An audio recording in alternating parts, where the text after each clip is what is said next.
Mother 3 is about big, fat communism, baby. Oh my god.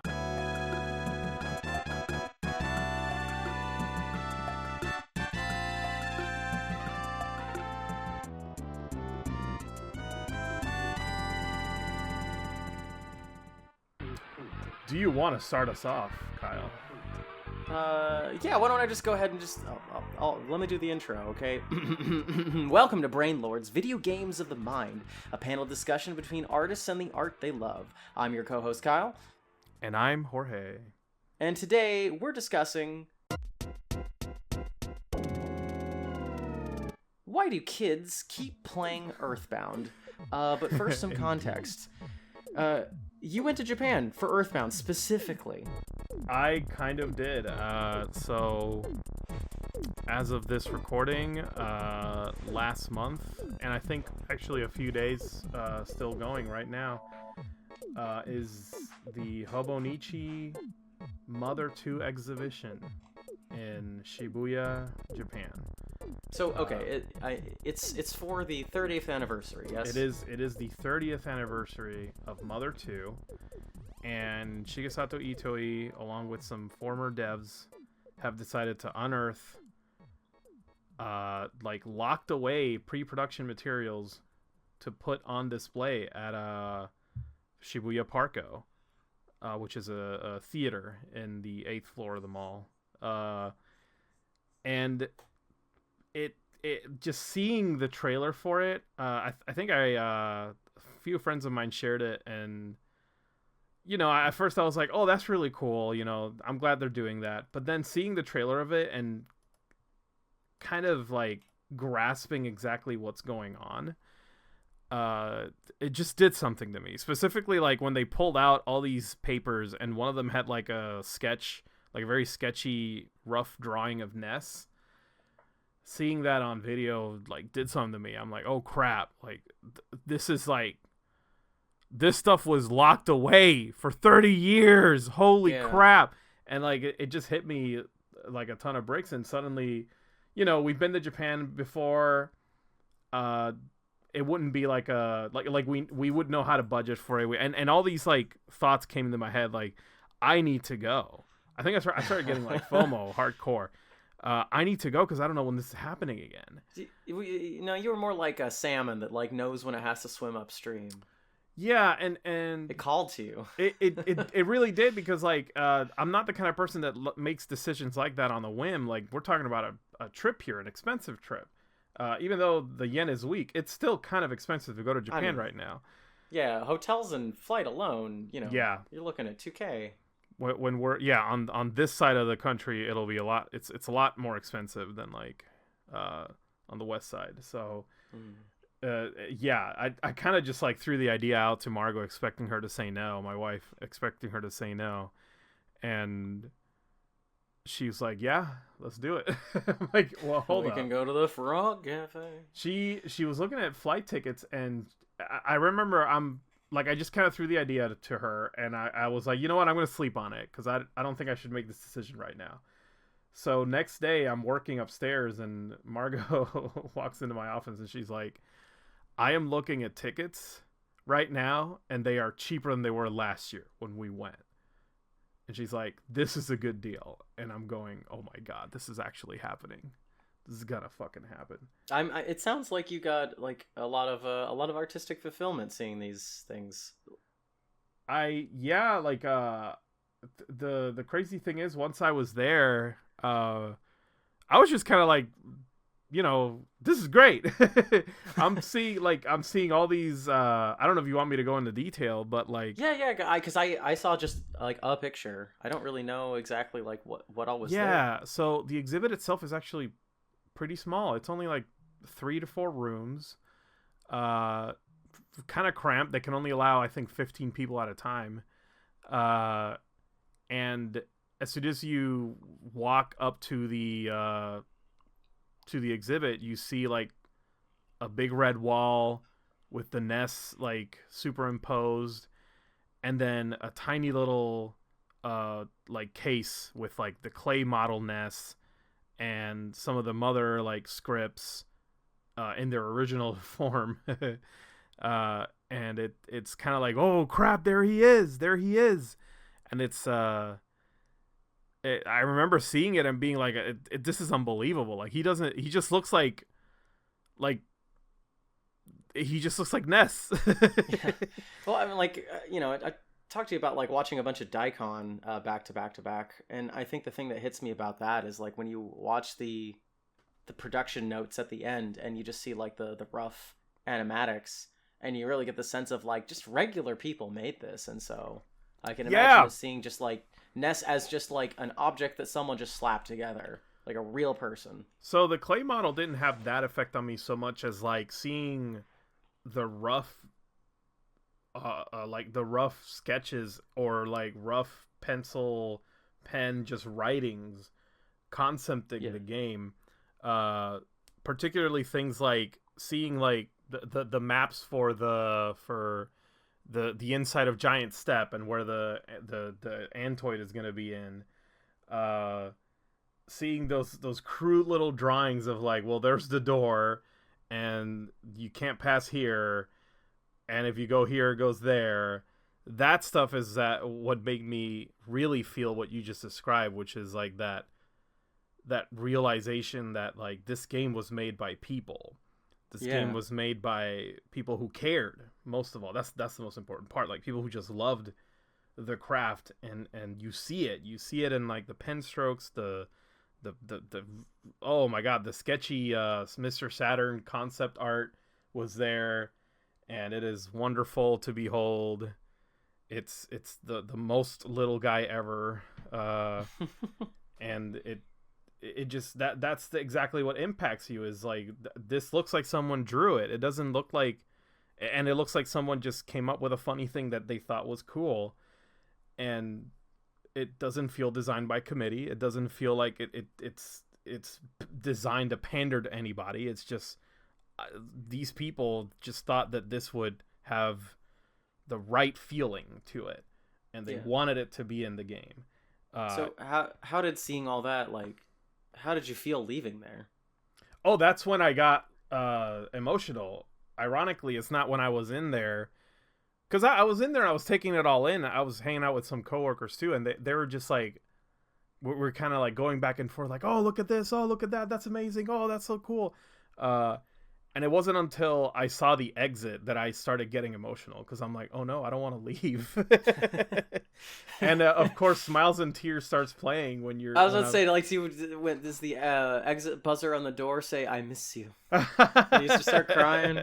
They definitely had the music playing, and it hit. That would have got me. It hit the they had like like several tracks on loop. It just said it just happened to hit when I was leaving, the most emotional track, and I'm looking at the exit like, I don't want to go. Like, this is, I don't know if I leave, I don't know if I'm ever gonna see this again. Yeah. So I really did get emotional at that point. Smiles and Tears was not a name; it was direction. Oh, a funny thing about the exit, right? The last thing you see when you leave is the promotional material for Earthbound, for the United States version of Mother 2. So they're acknowledging everything, which is great too. I appreciated it. They even had the only two pieces of Earthbound merchandise that were in the US at the time: a ruler that you could only get through Nintendo Power, and both these things you couldn't actually buy. You had to get them through like the mail, and an air freshener that was themed after the was it the pizza guy? Like Escargot Express. It was either escargot. No, mock pizza. Yes, it was the mock pizza guy holding two pizzas up, and you could only get this if you correctly guessed the smell in a contest ran by Nintendo. I forget exactly. Like I think it was like a sheet and a Nintendo Power, and they were like, "Hey, scratch this and smell it, and you might win a prize." Which, by the way, I don't know what the United States marketing team for Earthbound and their obsession with smells was, I probably just that gross out 90s humor for like true 90s kids. But that it was there, and I'm like, okay, that's pretty cool. Smell is like a very like PG way to gross out, because if you don't know what something's gonna smell like, it's not actually gross, or even if it is gross, it's pretty like you can't get in trouble for a bad smell in a magazine or something like that. I guess not, but yeah, that was the only way to get those. But yeah, aside from that, going through, they had a lot of the clay models, but they didn't have all of them. They only had the ones they were able to restore. Was the Manny there? No. Okay, because when I did the statue, I had to base mine off of like a 64 by 128 pixel, like super compressed brown lumpy. The Mani wasn't there. The Tanzura brothers were not there. I'm sure it's really only like key ones that were actively like held onto. So I think what happened is like they probably had them, but either they were damaged because of storage, being in storage for so long. Because even some of the ones they had out on display, you could see noticeable damage. Sure.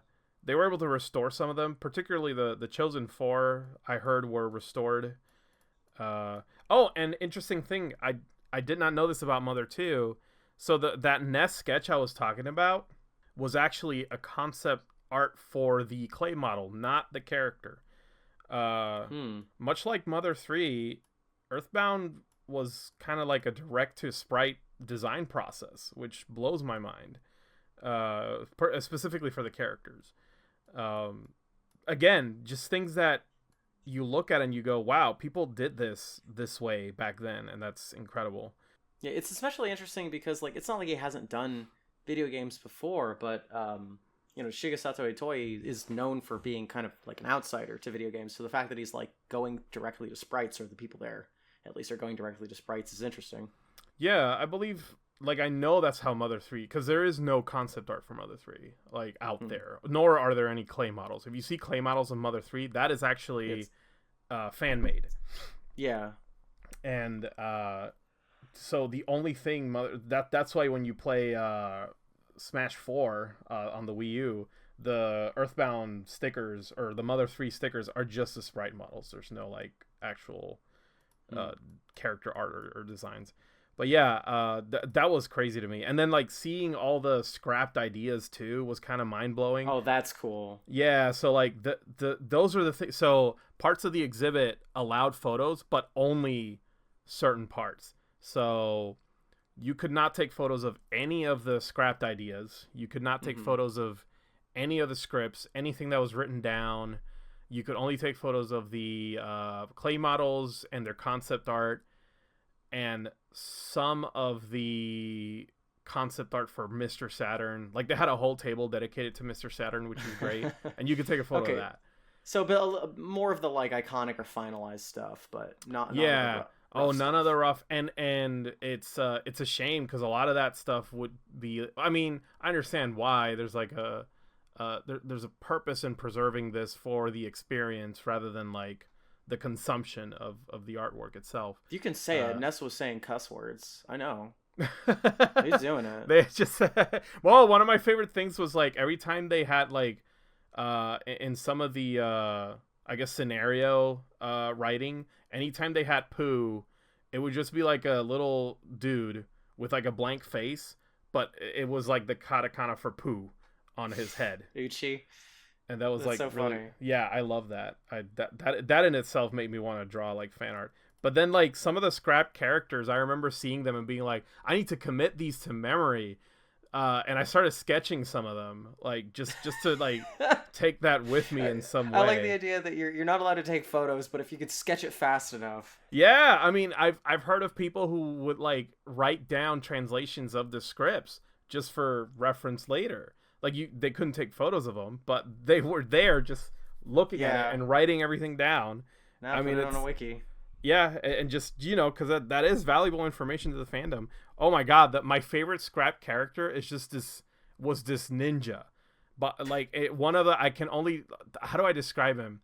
He had like shades, but he was a ninja, but his head was like kind of sunken into his shoulders, and he looks so funny but also cool, and I love them. And in one of the early sprite tests, which they had, those were also really cool. Like they did like MS Paint art of like what the game is gonna look like. I wish we had photos of those because they're excellent. But behind Ness is Ninja Man, and I'm like, oh shit, was he gonna be a character? I wanna see the conversation in the '90s of like someone trying to explain to, like Itoi, like, oh Itoi-san, American no ninja muy desu. Like it's just like, no, it's not possible. We can't do American ninjas. He was like my favorite, and like I remember. Oh, who else do I remember? I think one of the Starmen. There was a sprite sheet with Starmen, and one of them has like I've never seen before. That blew my mind. It was like a Starman, but like his visor was red, and he had like metal panels everywhere. Mecha Starman, yeah. It was like a souped up Robo Starman. Yeah, X-Men really 97 cool. Starman. Yeah. Crap, I'm trying to remember more. That's all. That's the only two that stand out. Oh, there's like concepts of Starman on a ship. Like you would fight him on a ship, and then the ship would get like kind of destroyed, I guess, like after a while. If I was smarter, I would have asked you to give me all the scrapped characters and like a fake one. And I have to tell, because if you told me the ninja one, I would like, no, that cannot be real. He was real, and I don't cool, believe you. And he has a sword, and he looks goofy, which is the best part. He looks kind of goofy. You sound like someone describing their like, I found my dad's notes about Earthbound 4. Ninja Man is real, trust me. I see. But yeah, we can. That's as much as I want to say right now without like taking up too much time. But yeah, it was a powerful experience. I went twice. Turns out the tickets were good forever. For the rest of the event. If you bought them once, you just come back with your ticket and they'll let you in. So I went twice. Yeah, it was great. I have a funny story about that, but I'll wait until the end to tell it. Yeah, I guess maybe to wrap it up. So what does it mean for you as an artist to go and see something so formative like that in such a rough state? Oh wow, yeah, it's like it. Yeah, not to repeat the point, but like it's how you said earlier. I think the most inspiring thing about these exhibits, and I think it is the purpose of these exhibits, is to show you that like how like that this was made, and the context of when it was made, and like how it came to be, and capturing, just like letting people understand that like the process of game dev is more than just the logistics of it. There's an artistic power, I guess, behind it all. There's a drive to create something, to just tell a story and send a message, communicate something as an artist to another artist or to other people, and see if they can, or just see what they do with it. And I think the just seeing the game in such a rough state inspired me, and made me think I can do something like this. Like, this is doable. This is possible. It's achievable. We're kind of disconnected from the process of creation these days. I don't mean to wave my cane around or anything, but like it feels like you have to go really out of your way to see behind the scenes stuff. Yeah, it right now the relationship between the consumer, like people would argue that right now the relationship between consumers and creators is tighter and closer. But I think it's the opposite. I think a lot of things we consume are purposefully seamless. They appear as though they're not made by people, and it's by design so that you don't see the flaws, you don't see the imperfections. If anything, I think the reason that you can do this is because Mother is such a series owned by Itoi, whereas like Nintendo wouldn't have that. Yes and no. I feel like at the time, the reason Earthbound or Mother 2 was able to happen, or Mother 1 was able to happen, is because Nintendo understood that there's something special here, so they wanted to be a part of that. But at the same time, I think now, yeah, it's a little Nintendo of the now. I don't know if they would give us something like Earthbound. So I do wonder like how much of this has been lost to time. This rough creation process.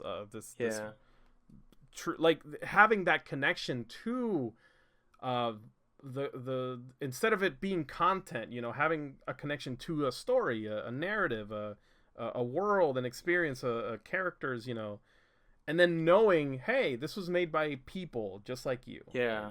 Well, I feel like Sakurai does that a little bit, but Iwata having passed, like that was kind of the biggest source of that sort of angle. Miyamoto isn't going to do that, Bowser's going to run it like Disneyland, so. I actually haven't been keeping up with the internal side of Nintendo these days, and that kind of goes into my feelings on this too right now. Like, I feel so much more disconnected from what Nintendo makes these days that, like, I'm not I don't know, it made me miss that too, well, it's like, when Metroid Dread came out, like, we didn't even know it was like a Spanish studio doing it. It feels like it's so under wraps. It was an excellent game. Yeah, and I feel like I not not to like dig in on the company, but it's more like they were able to capture something that like has evaded people trying to make Metroid games, whether internal to Nintendo or external. Like they did it. They made a really good Metroid game, so I feel like that should be observed and celebrated. And they don't have to divulge company secrets to do that, but sheesh, let them give it. Give me something. Talk. Yeah, give me something. Let me connect to, like, that's what inspired us back then to engage with or like entertain the idea of, like, well, I want to make games too, because it's felt so doable. Compared to now, at least, I don't know. So, Jorge, going back to our topic for today, why do kids keep playing Earthbound? You wanted to talk about Earthbound because of this amazing experience you had, but the original concept of this episode came from a story I told you at MagFest. So I'd like to reiterate that for our listeners. I remember, yeah. So I was at MagFest venting, Music and Games Fest. It's a gaming convention with a lot of cosplay, a lot of live performances, and a lot of really fun activities. Yeah, it's mostly focused on like music performances, but it has become kind of a overall gaming event. One of my favorite cons, and I was selling on like a Saturday or something, and a kid comes up to me dressed as Ness, and he could not have been older than 12. He was probably closer to 8.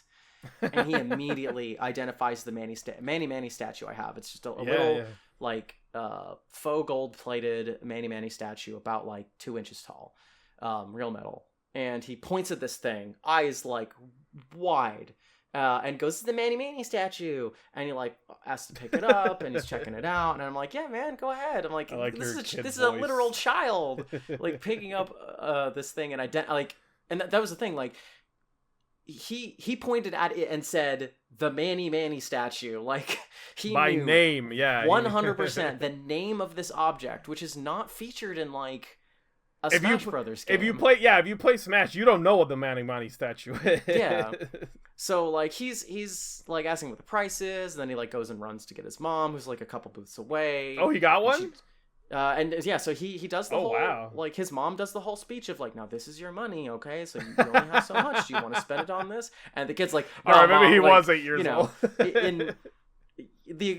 The kid is basically saying like, Mom, this is it right here. You don't understand, Mom. He spends 25 of his child dollars, which is like $1,000 to an adult. When I was 8 years old, if I had $25, I was like, "Holy shit, I'm in the money. I'm made." Mm-hmm. Sorry, really quick aside, the most amount of money I got as a child was when I challenged my parents that I would not say the phrase "I'm bored" for the entirety of one summer, and I did it. And I got a Nintendo 64. Oh, wow. Mm-hmm. Holy shit. They were true to their word. But anyway, so yeah, the kid, like, I was like, "Hey, thanks, man." I look at the mom, I'm like, "Hey, this was one of my favorite game series growing up, and like it means a lot that he enjoys it as much too." Like, I try to be nice to the mom, and in a very casual adult way, like, "Hey, I really appreciate your kid here, not trying to be weird." Hi, I'm not a weirdo. Yeah, I'm not a weirdo. Let me tell you something. I'm speaking to the guardian of this child. Everybody look at me. I'm speaking to the guardian. Please allow me a moment of vulnerability, ma'am. But then I was really lucky in that the kid came back the next day, and he was still dressed like Ness, so he probably stunk. Bro. But he like points it out again. He's all excited, and I was like, "Hey, man! By the way, like, how did you find out about Earthbound?" And so I asked him like point blank, like, where did you hear about this? Where did you play it? And he told me, you know, as articulately as he could, that he's like, like he played it. He played Ness in Smash. And really liked the characters, and because I'm expecting them to like, you know, okay, that makes sense. I was figuring like, oh, he probably watched a Let's Play, but no, he watched Smash and he looked into it a little bit, and then he just downloaded the game and played it. Let's go. It was a very that's the way to do it. Heartfelt moment for me, because like he did kind of the same thing that I did. Yeah, that's what I did too. You know, so like. The kids are all right, I guess, is what I'm trying to say here. The kids are all right. And to further this topic, you know, kind of on the flip side, recently I saw a YouTube video that popped up on my dash. I tried watching it and I really couldn't stomach most of it, but I skimmed through it, and it was it was called Earthbound Doesn't Care, and it was by some TikTok kid, and it's in short, it was giving angry video game nerd, and like I couldn't tell if it was intentional or not. He wasn't cussing, but he was trying to like that very like turns to the camera, hamming up a little bit. And you know, I'm not immune to propaganda. Like I watch the angry video game nerd. Like I can't act like I'm high and mighty here. We were there when it was created. Mm-hmm. But something that I really noticed about that is I kind of skimmed through. I'm like, you know what? Hold on, and I skipped to the very end. And I get to his fight with Gygus, and like he kind of has to stop the act for just a moment and really truly be sincere about like this game had like affected him, and it was like a powerful moment, especially the ending to Mother too. Like it's really powerful. Whether you're young or old, whether you're new or revisiting, like, and he had to have a moment of vulnerability, and I just thought that was such a powerful thing that like this person who was coming at it as a like this weird old game that he got secondhand nostalgia from it or saw it via Smash, but like just being kind of irony. He had to be sincere to engage with the work. And I like that. That's something that I wanted to talk a little bit more about, and just maybe share our experiences with Mother, and just kind of reassess an appreciation of it, because like clearly it's still landing. Yeah, it's interesting you bring up the AVGN, because he did a review on Earthbound a couple years ago, and he kind of did the same thing, where at the end of the video he was like, you know what, I gotta say, like the part, like, I think it's specifically the Magicant part when you're inside Ness's dream, and talking to your friends, and talking to friends that Ness doesn't talk to anymore. He was saying that kind of got to me, like I felt that, and yeah, it's a game that kind of I'm not going to say that it forces you to be sincere or anything, but it does bring out something genuine in you, because it's trying to speak to you on that kind of level, an emotional level, where it's like it wants to have a conversation about those feelings of leaving home and growing old and coming of age and having to face adversity like that. So before we get into what the Mother games are about, why don't we go over what is the history of the Mother franchise? Oh yeah. Do we want to go into? Yeah. Okay, let's do that. So the history of Mother in the U.S. I'm more familiar with. I know that in Japan, it hit it big. Like the first game was a hit. Yeah. So I guess I feel like most people who listen to this kind of thing are gonna have at least a rough idea of like this is a game largely by Shigesato Itoi, Keiichi Suzuki, and Chip Tanaka, or the lead on the music, and as well as like countless other programmers, and I know Iwata helped a lot on it too. This is not to nail it down to just 3 auteurs, but Shigesato Itoi is like, I was looking up all the stuff he's done. He's just, even when you hear how prolific he is, like once you look at a list, like good God, he's done everything. He has a resume. Yeah, it's pretty like, impressive. I didn't realize like he's written multiple books, not just like for like TV and commercial. Yeah, he used to be a copywriter and author. Yeah. He's got like almost a dozen or so acting roles. So like he's not done a lot of any one thing, even video games, which he's most known for. So I don't know. I think that's really interesting that you don't really professionally you don't really see a lot of that of just like people kind of wandering into different skill sets like that. Yeah, and it does happen here too in the U.S., but it's rare.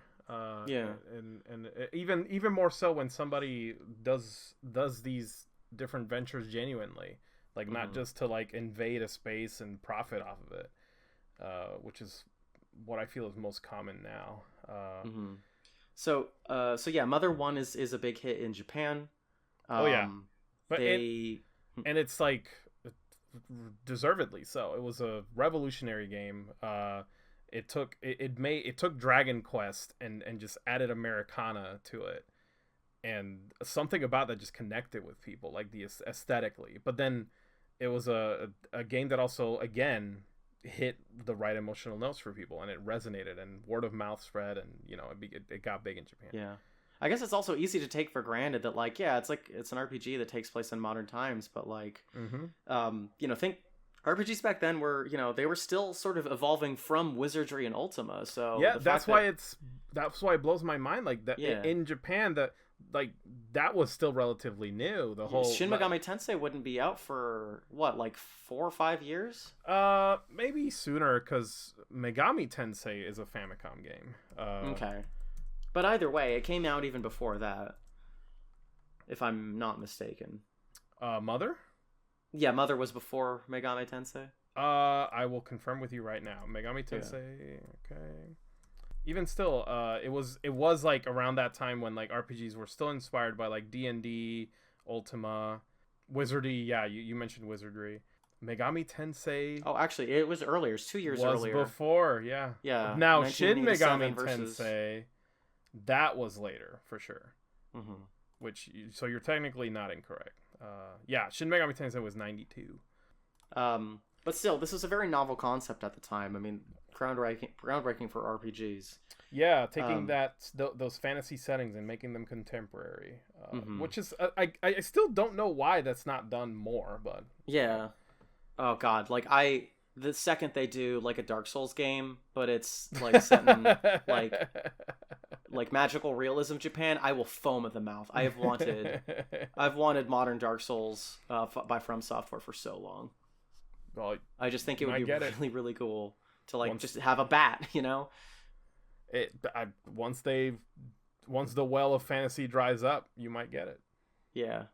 Because I think not to get too ahead of myself, but I think having a modern RPG like that lets you sort of observe the weirdness of real life. Yeah. You're looking at it through a fantasy lens almost. Yeah. So yes, Mother 1 is a hit. Nintendo pumps a lot of money trying to localize it, because localizing especially was so expensive and time consuming, even more so back then. And all but finishes it, and then just I think it was maybe too late in the cycle. Yeah. There were a number of factors. The biggest one, obviously, being Nintendo just didn't see money in it. Yeah, but I mean, both good and bad reasons. Like it was probably a lot of people even higher up that were making I don't know.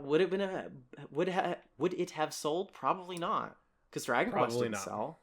It probably would have done a little bit better. Dragon Quest did modestly well in the U.S. Dragon Warrior at the time, because they went up to 4 in the U.S. for Dragon Warrior, and then Final Fantasy did relatively well. But again, which I think is what you were getting at, RPGs were still relatively unknown in the U.S. It was very niche. It was very nerdy. Like not exact. Even back then, when gaming subculture was like smaller, RPGs were even more niche back then. So trying to grasp that is there are good and bad reasons why it was canceled, but the fact of the matter was it was finished and never released. But they tried to tried it again with Mother 2. What I assume Mother 2 in Japan was just relatively successful. Mother 2 was also a success in Japan. It did probably better than Mother 1. And I think this time around, Nintendo felt more compelled to bring it over for that reason. Yeah, and their marketing, they pushed hard. It was in a lot of magazine advertisements. It was in a lot of Toys R Us kiosks. That box was huge, which takes up a lot of space in like end caps. The Mother 2 box came packaged with a complete walkthrough of the game, which was honestly not that uncommon back then. A lot of RPGs were packaged with at least something that would get you items, maps. Yeah, it would get you started at least. Yeah, a lot of people don't remember, but like because RPGs were not as popular in the US, companies have to come up with creative ways to sell them to American audiences, and one of those ways was to like make it like the D&D experience. Here's all these sheets that'll guide you through the game. It was built in, this whole idea that like people back then just figured out how to play games is false. Like we had guides packed with games. I mean, you could call someone and literally be paid to tell you. Yeah, so that was part of the experience. Again, even in the Super Nintendo era, RPGs were still relatively niche. Final Fantasy was starting to really pick up at this time, though, with 2, which was 4 in Japan. I can't confirm, like, if this is real or if I'm just misremembering this, but I want to say that Nintendo expected to sell, like, 1 million copies of Earthbound. Of Earthbound? I don't believe that, but I do believe that they expected it to do better because... Yeah, and it... RPGs were doing more well. That doesn't sound right, but they were doing better than they were like back in Mother 1 days. Yeah. So they had a little more faith in it, and like you said, they pushed for a more involved marketing campaign. Yeah, much more in your face, much more transgressive, kind of like we mentioned earlier, touching on the gross out 90s kid thing. This game stinks was the tagline. This game stinks, and a lot of people remember that ad. I remember I used to have that ad, cut out from the magazine because I thought it was funny. I know it does like okay in America. It does not the return they wanted, given how much they spent on it, probably. Okay, but on leaning more on the like not okay side of okay. Yeah. Like I think if you look at the numbers, it didn't sell bad comparatively, but it's probably one of those things where like it didn't sell great, or it sold okay, but we spent like triple the budget on the advertising. So if then it's a failure. It's like when a movie just breaks even. Yeah, I can look up how much it did, how well it did. Yeah, so in Japan it sold 500,000, making it the 10th best-selling game of 1994 in the country. And then in the US it sold 140,000, which can't say it's too great. It does. I am looking up now. Apparently Nintendo spent $2 million on the marketing. Yeah, so that made it a failure. So maybe you're right. Maybe they were expecting to just send copies out the door. Yeah. Just kind of, to be honest, a little presumptuous of them to assume that this game was going to do so well. If they spent $2 million on the marketing like that, I assume like minimum they're expecting it to sell $2 million worth of copies. Yeah, right. So I don't. Yeah, probably like five times that amount. Hopefully. I see why. I see. Yeah. Things are making sense. That doesn't do quite well, but like it still gets brought up in games like Smash. It has like merchandise in Japan. Yeah, so because it was so well received in Japan, Mother stays alive, in small ways. It had a presence in Smash Brothers since the very first one. Yeah, Ness was one of the secret characters, and that would be so weird when you're playing Smash for the first time and you see all these characters that you don't know. I know, but that's what made it so exciting, like who is that? And I remembered when I unlocked Ness, I was like, oh, it's the kid from that game that I don't like. We'll get into that later. Yeah, and so then there is a planned Earthbound 64 for the disc drive expansion. Famously, that never happens. But never then happens a lot in of the US. Yeah.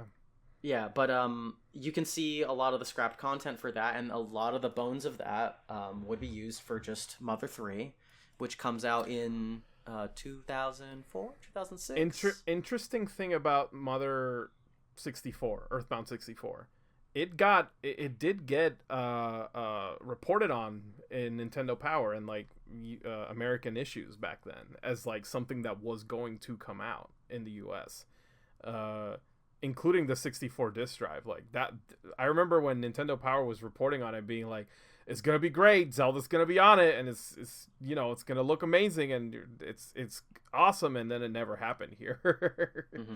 And then Earthbound 64 just never happened, period, not even in Japan.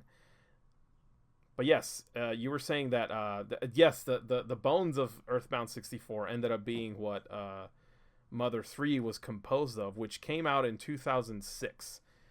Which never got brought to the United States, both because of the massive flop and also just because it was a Game Boy Advance game in 2006 that took a lot of localizing money. So it was too late. It was because Earthbound didn't do so well in the US, it discouraged Nintendo to pursue localization for Mother 3, on top of like what you said, this was a late life GBA game. And again, like another reason I feel Earthbound didn't do so well in the US, it was a late life Super Nintendo game too, by the time it came out in the US. So all of these things were signs pointing to Nintendo saying like, don't do it, ain't gonna work. And so Mother 3 never got, to this day actually, as of this recording, never got released in the US. Never got in, probably, unless it gets an HD re-release in the next 2 years, in which case I'll eat my hat, never will. I think that's more likely, a complete remake.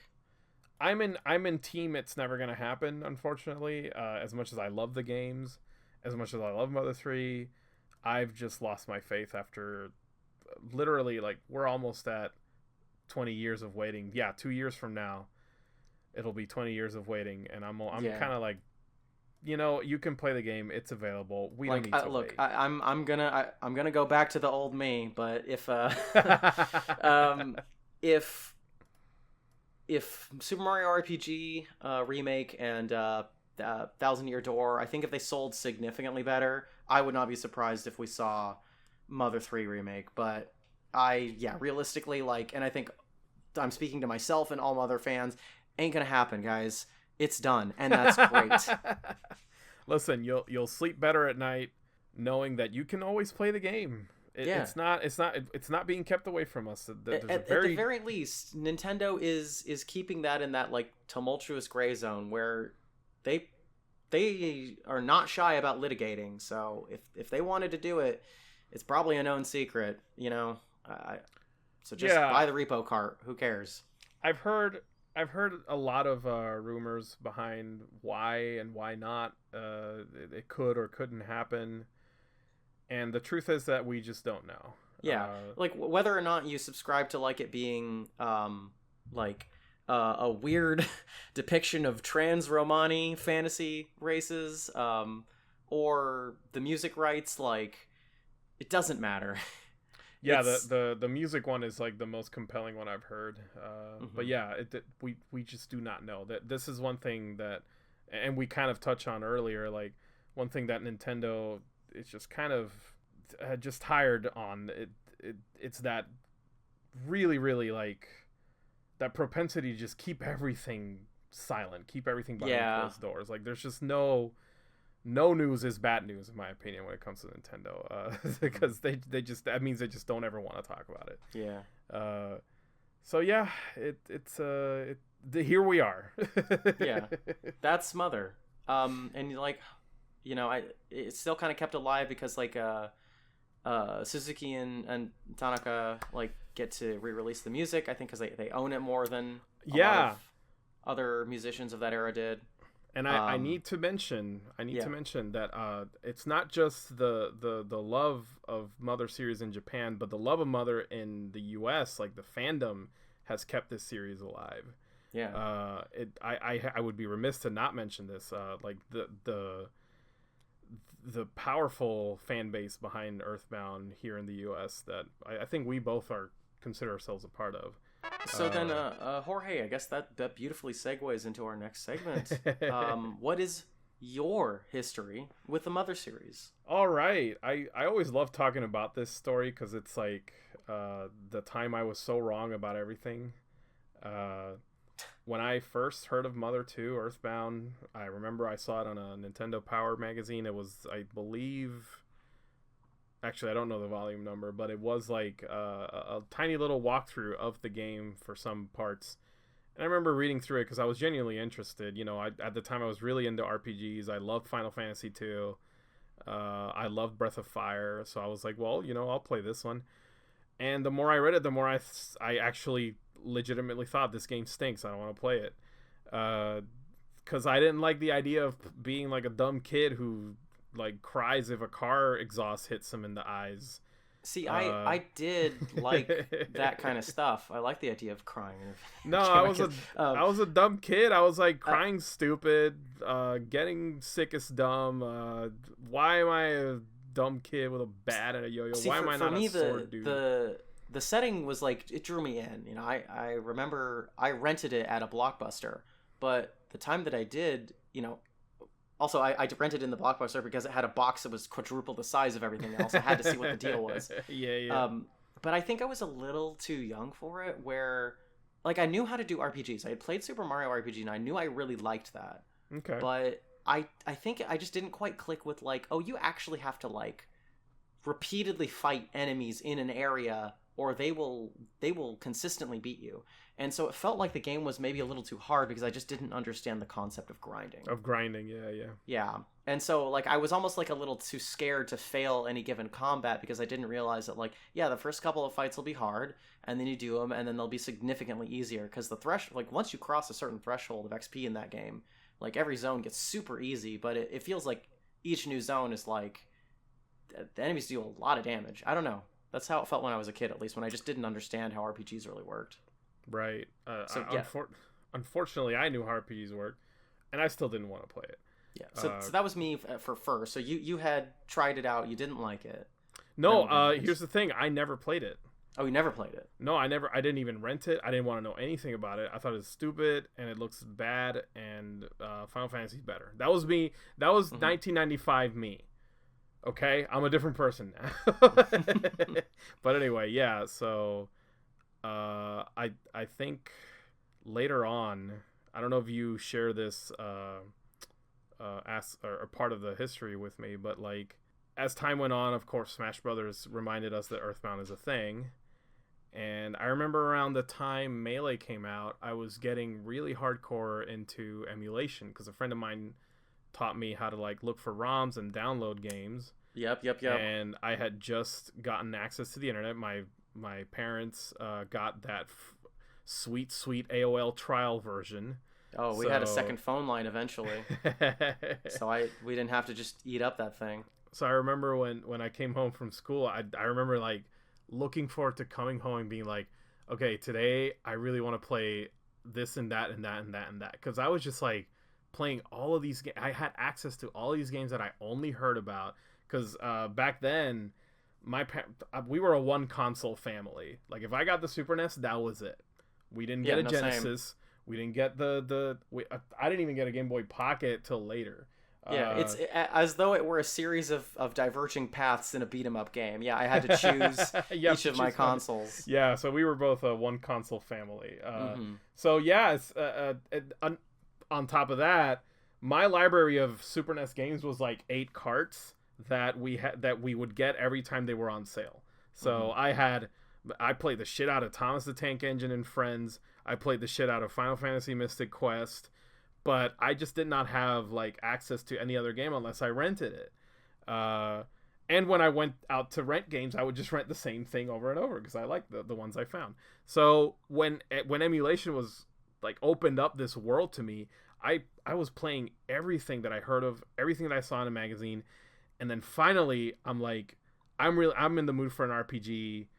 Which ones have I not played? And I remember seeing Earthbound and being like, you know what? I want to give this game a chance because it's in Smash Brothers, and when I look back on it, it sounds kind of like the thing that I would have liked because, you know, at the time I was coming up with my own RPG of like a kid, but it was more of an action RPG, like with combat, like a Zelda real-time style combat. Yeah, well, more like Kingdom Hearts. Oh, okay. It was more like Kingdom Hearts style. But at the time, I was coming up with like this idea of like an RPG that takes place in modern day. And then I remembered Earthbound, and I went, wait, that's like the shit I'm thinking about.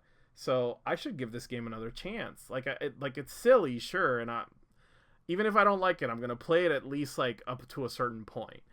And I started it up, and like, I remember, I don't think the effect was immediate, but holy shit, when Buzz showed up, I was like, this is kind of amazing, and I feel terrible that like I've ignored this game for so long. This would have been a favorite of mine if I just gave it a chance.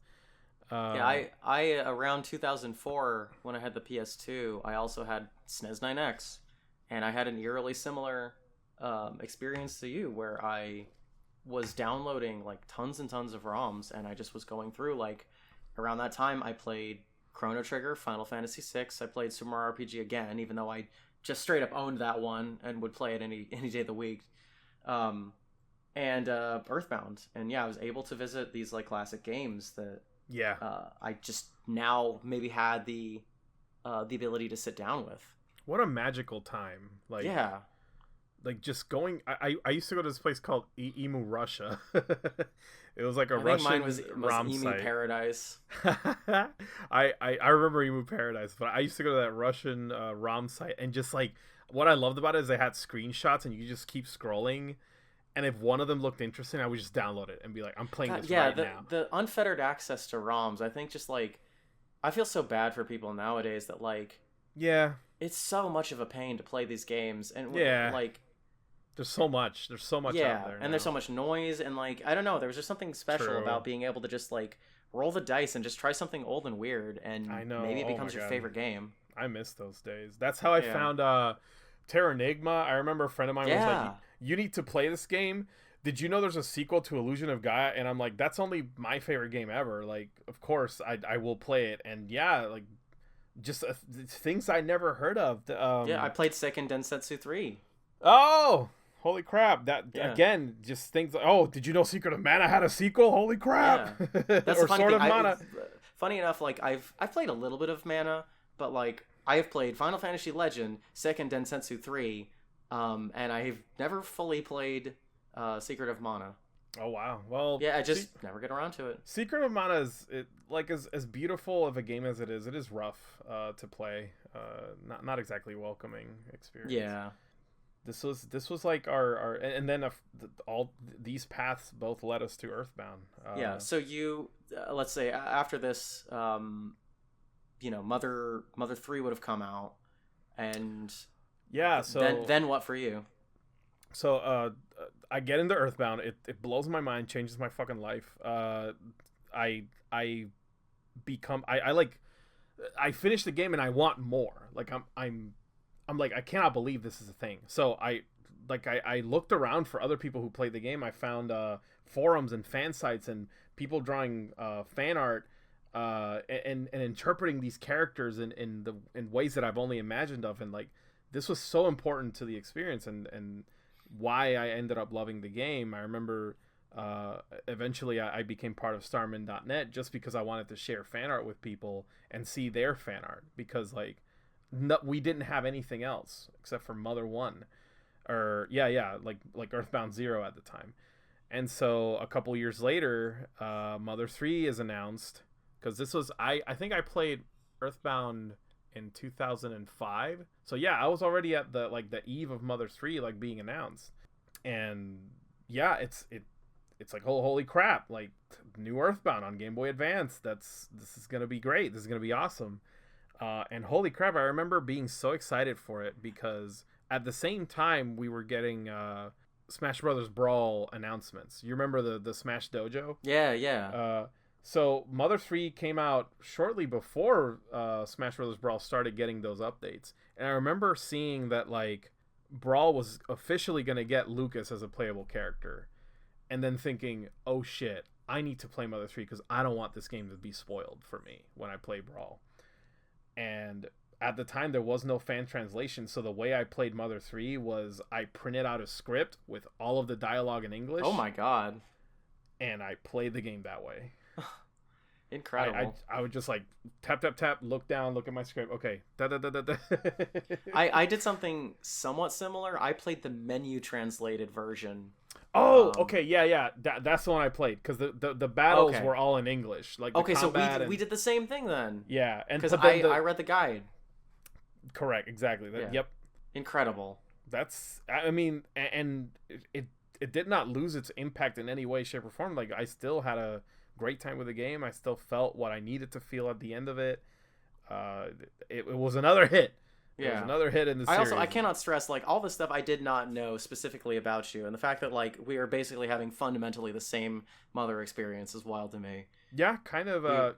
I was not an OG Earthbound fan. I got into it late, like you did. So Jorge, we're mother brothers from another we're mother. mother brothers from another. Oh my god. Okay. I'm sorry. Boo me. I'm sorry. Boo.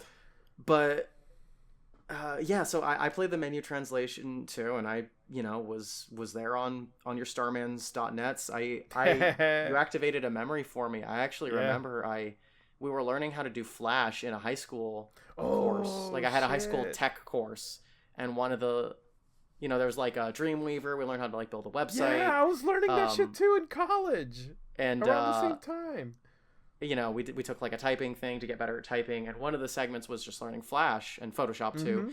And in the Flash one, we had a project at the end of like the month or two where we had to make a little cartoon, and whoever did the best one would get like a full-size Snickers bar. And I did a Sprite cartoon about Mother where I made jokes about the happiest being Scientologists and probably stuff that like no one in the class really understood, but I put enough effort into it to get that Snickers, damn it. Yo, that was a time that was a time too when like you were the only Earthbound fan in like anywhere. Oh, I kind of missed that too, Yeah. Oh my goodness, that sounds cool though. Well, did you got the Snickers bar, right? Yeah. Oh, I got it. I earned it. Oh, good. All right. Hope you. I animated like when a Shark Boy like attacked Ness. I animated like the whole spiral going and changing the colors in the screen. It looked shitty probably, but I did it. So I think everyone just recognized like, okay, this kid clearly I don't understand any of these jokes, but he clearly put the most time into this. In my head, your animation looks amazing, so don't worry about it. Well, it's just sprites turning left and right, so there's a floor to how bad it can look. But yeah, and I guess kind of similar. So I actually polled two different people and got their stories of their experiences with Mother. Would you like me to read them to you? Yeah, of course. Go ahead. So the first is from a friend named Marissa, and they actually have a different Mother experience than us. They said, if I recall correctly, I got into the series because of Let's Players, early YouTube, so like 07, 08, sometime then. My earliest Nintendo console was the GameCube, so the games hadn't been out on my radar outside of Smash Brothers. I'd been watching Nintendo Capri Sun when he started his Mother 3 series, and something about it hooked me to the point where I stopped watching to play it myself. Then I went back and played the other games in reverse order. Oh, that's it. That's how you do it. Yeah. Also spent some time in the fandom in the early 2010s, had a chat group. I was in a bunch of people who ran some of the Ask RP blogs on Tumblr. So I feel like that's like just a few years after us, but like that, Let's Play is how I'm sure a lot of people got into it. Look, I have a lot of admiration for people who watch a game online and their instinct is to be like, I want to play this instead of, watching the whole thing. And yeah. I always joke because people will be like, you're into like Earthbound and like that's way more impressive than me. I'm like, no, like I was into it when it was like there. All I had to do was just sit down and play it. Like you had to dig up and like put effort into that. So, so that was one friend. The other friend is from Oceanity. Is her screen name, and she says, the first time I experienced the Mother series was playing Earthbound on an emulator well after the SNES's life cycle. I definitely blame the left and stellar marketing of the game in the West for that. I immediately fell in love with the endearing characters, the vibrant and unique locations, and overall quirky charm and humor, all of which led it to being the first RPG I ever completed. Soon after that, I joined in on some fan communities, naturally starting with Starman.net. But the community for a fan MMO called Saturn Valley Online is where it would end up being the most active. Shit. I know. Even though the MMO itself never got past being just an online chat room with explorable Earthbound areas and player models in a very rudimentary click the enemy to attack them combat, the community behind it thrived up until the day the project was closed, and I still keep in touch with several friends I met there. We all collectively celebrated Mother 3 when Tomatoes translation patch came out, of course, and the game still remains one of my all-time faves. I do still have hopes that Mother will get some sort of revival, hopefully one that reaches the West, but even if it doesn't, I definitely will always cherish my time with the series. And they also add that one of the Saturn Valley Online members was not only the first trans person I knew, but them coming out was definitely one of the major factors in me figuring out stuff myself. Oh. Yeah, and add that they had recently done a stream where they played through all of Mother 2 in one playthrough, and it took 19 hours. Oh boy. Well, that's a good run. Yeah, I remember dropping like $50 worth of bits on them right at the Mr. Saturn hot tub scene. I felt like that's a good one to be very nice to someone. But yeah, so good stories. Thank you for sharing. Yeah, and so I think it's interesting that like everyone just kind of I think the common thing I'm seeing there is you kind of have to go out of your way for this, you know. I think there are probably very few people that just like bought it on a whim on the Super Nintendo or like paid attention to it. In Nintendo the true Power OGs. True OGs. You know, this is not a like I was in line for Star Wars when it premiered because I heard it was cool. Right. You got to do a little bit of work. You kind of got to be the kind of person that wants to look up the Mother. And so I guess something about this game I think just appeals to a smaller group of people, but it's much more personal. So it kind of self-selects. I don't know. I think it definitely is like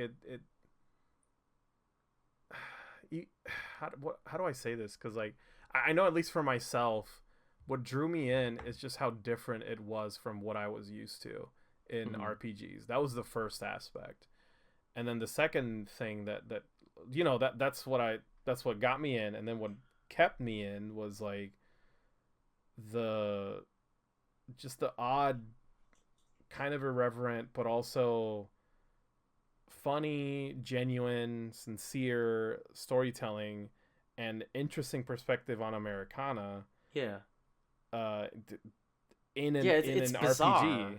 Yeah, it's bizarre, but it's also like it's in a game that's familiar. It's a turn-based RPG. It plays like Dragon Quest. It's like it sparks the imagination. All the game dialogue and combat just is so vivid. It like brings the game, even though the enemy's just standing there static doing nothing. That was one thing that like made me not like as a kid. I remember disliking it because I really wanted to have a profile or a profile view so I could see my guys doing something. I was not used to the Dragon Quest first person style. Right. That's another thing that took me out of it. I used to hate when I couldn't see my character in combat. But again, like playing the game, giving the game the chance it deserved, I realized that it's all in the dialogue. Like the dialogue paints a vivid picture in your mind. No, I remember like Oceanity and we would like always be laughing about the like the burps and the like the new age retro hippie like making you confused. We like both. I remember like being at like a tennis summer camp with her and like we both thought it was really funny. That's great. Yeah. I remember the Porky dialogue when he first joins you at the beginning, and every character does something, and then gets to Porky's turn, and he's like, he's hiding behind you, or he started crying, and I'm like, this is so funny because like I see Ness, Buzz, Picky like doing stuff in my head, and then Porky is like in the corner or apologizing to the enemy or it does bits. It's great. Yeah. There's like a lot of humor. There's a lot of like it encourages you to imagine it. It encourages you to engage with it on a deeper level. It's good. So to go back a second though, if anyone listening is interested, Oceanity is a dear friend of mine, and she streams and does a lot of randomizers and things like that. So drop a link. Plug. It's Oceanity, Oceanity. You can find her by that name. She does art. She does a lot of cool stuff. Check her out. Thank you for writing such an in-depth thing, Oceanity. It means a lot to me. Appreciate it. And also, it's given me a second to reflect, like just how long I've known her, and like like we were sharing that Mother experience together. But that's our histories with Mother. But what is Mother 1, 2, and 3 even about? Jorge, what's Mother 1 about? Mother 1 is holy crap. Mother 1 is like a trip. So if I'll be as brief as I can. Yeah. For a Nintendo game, like a classic Nintendo game, it is pretty dense in lore. But to make a long story short, a spaceship abducts two people in the early 1900s, George and Maria. When they return, their lives are changed. Maria appears to not have. Wait, I actually can't remember if she does or doesn't. I thought she was missing. Yeah, Maria doesn't return. That's right. Yeah. Only George does. And then George, and then George is like obsessed with what he saw up there, specifically the power of psi. Years pass, and their grandchildren have children, and then you are the great grandchild or great actually can't remember of George and Maria. Yeah. And suddenly you wake up and weird shit is happening, and it starts a chain of events where you must venture and travel and seek out numerous melodies to complete a song that Maria sang as a lullaby to an infant alien called Geige, who ends up being the key to everything in Mother 1. Yeah. So I wrote down that like Mother 1 is about mothers. It's about childhood. It's about childhood innocence. And you went philosophical on me. Yeah. No, I mean I think that's extremely important because like a lot of people like I haven't played Mother 1. I really need to, honestly. I'll download a patch that like makes it all crits and just play it that way. Yeah, there's an easy mode, a pretty popular patch for easy mode Mother 1. But yeah, so I said like what it's actually trying to say is like Mother 1 is about the kind of person you become when you're forced to set out on your own. And I think a lot of that reflects from Itoi. His parents divorced at a very young age, and so his mother left the household, and his father was some sort of businessman or accountant or something like that, and so was very much attached to his job. And the absent father in Earthbound may have been a reflection of that. But yeah, there's some very personal stuff in there, reflecting on Itoi's childhood and just sort of becoming an adult. It's Mother 1 is about growing up, but it's about being a child and still growing up. It is. There's a lot of, I think that my favorite themes in Mother 1 are like the scariness of the world. And venturing out by yourself, but then having people that alongside you that are willing to venture those scary things together. Even the vocal tracks kind of spell it out for you. Being friends specifically. Yeah, and like Pollyanna being about like, you know what, I might be naive, but like I still believe in you. Yeah, that kind of stuff resonates with me in Mother 1. Mm-hmm. I think also like, I don't know how the localization really spoke to this, but like it captures this almost like, let me back up, the brevity of the NES almost captures like the way that kids talk, like there's a simplicity there that like the text won't fit, and it kind of works for the kind of complex sentences that children can have, if that makes any sense. Yeah, and you can also say for like the shortness of adults towards kids, that kind of works too. The translation does honestly a good job of capturing the feeling of Mother 1 in as good as it can. I do know a good portion about that game despite not having played it, and a moment that's very touching to me is the Shall We Dance scene where the lead it's not Paula. What's the lead gal in that? Anna and Ninten have a dance. Yeah, they dance. I believe shortly. I don't know if she confessed to him before or after the dance. Either way, like they dance and then she says "I love you," and I think that's just a very like I don't know. There's something there that like it's not able to like have this long drawn out thing because they're just children, and I think that like I think it's able to just really capture like these very simple feelings that are a lot deeper than they let on. Interesting. Yeah. I do you have any other moments that stand out to you in Oh, that when one? you get a tank that fucking owns. Yeah, and Lloyd like accidentally Oh yeah, blows when you Lloyd up. busts through the wall and he's like, what's the Frank? Is it Frankie? What's No, the Teddy. gang? Teddy. When Teddy Lloyd thinks. busts in, he's like Teddy. I'm the badass now. Yeah, oh, that's true. Yeah, when he blows him up, Teddy's like, "Oh, I can't go on, kid. It's all you, man." And then Lloyd is like, "That's right. I'm no longer the loser." Yeah. uh, so that's what Mother 1 is about. What is Mother 2 about? What is Earthbound Well, about? I want to talk about my favorite Mother One Okay, oh, moment, sorry. Please go ahead. please. Cuz this always sticks out to me. Well, there's two. The first one is I don't know if you remember the Forgotten Man. I don't think I do. Oh boy. So there's a guy there's a cave at the end of Magicant. When you first see Magicant, Maria's like, "Oh, go get the songs," or sorry, Queen Mary. Spoilers. Queen Mary's like, "Oh, go get the songs," and those. So she sends you out, and then you exit through a cave. And at the end of this cave, it's just a guy standing at the door, and he doesn't let you leave. He's like, "I am the Forgotten Man. If you ignore me, I'll go away."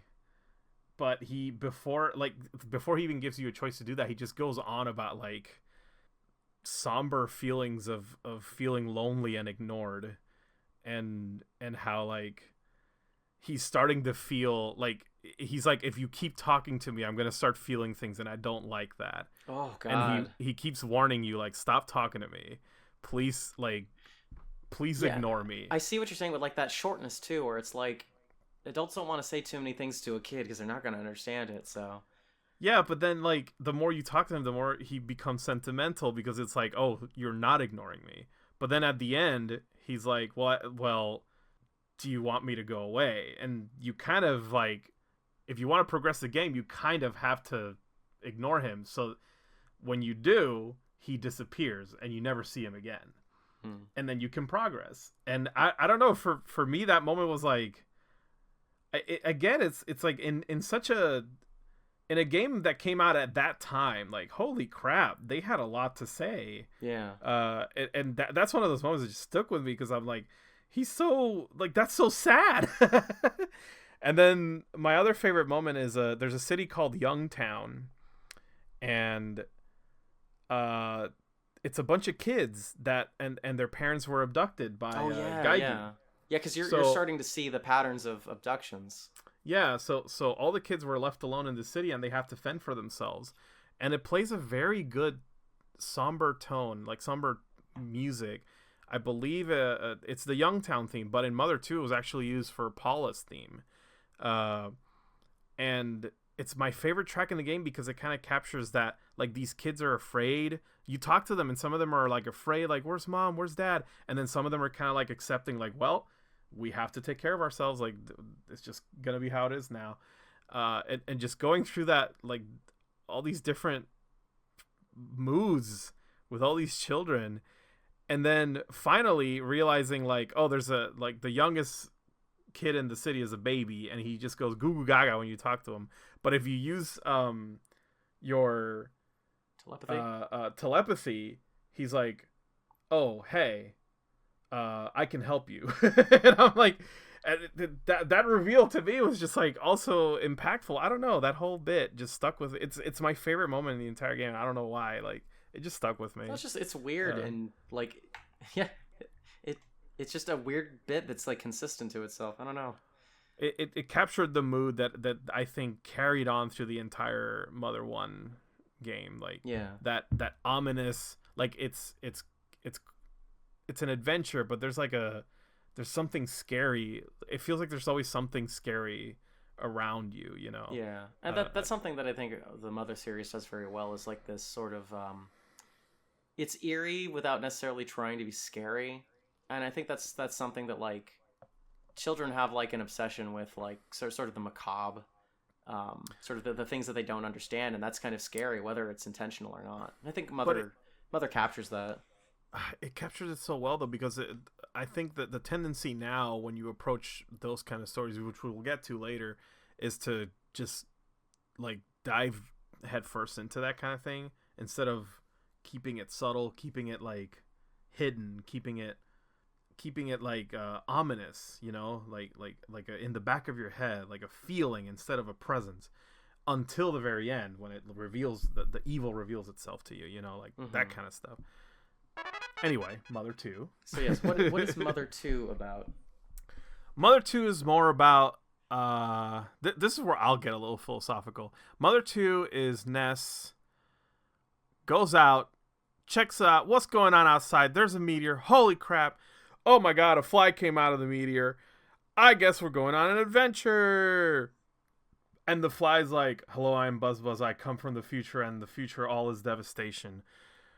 Please, Ness, you must help me. We must stop the... Oh, crap! And he gets slapped by the Mother Minch and dies. Spoiler alert, I'm sorry. Buzz Buzz dies. I still have not gotten over it.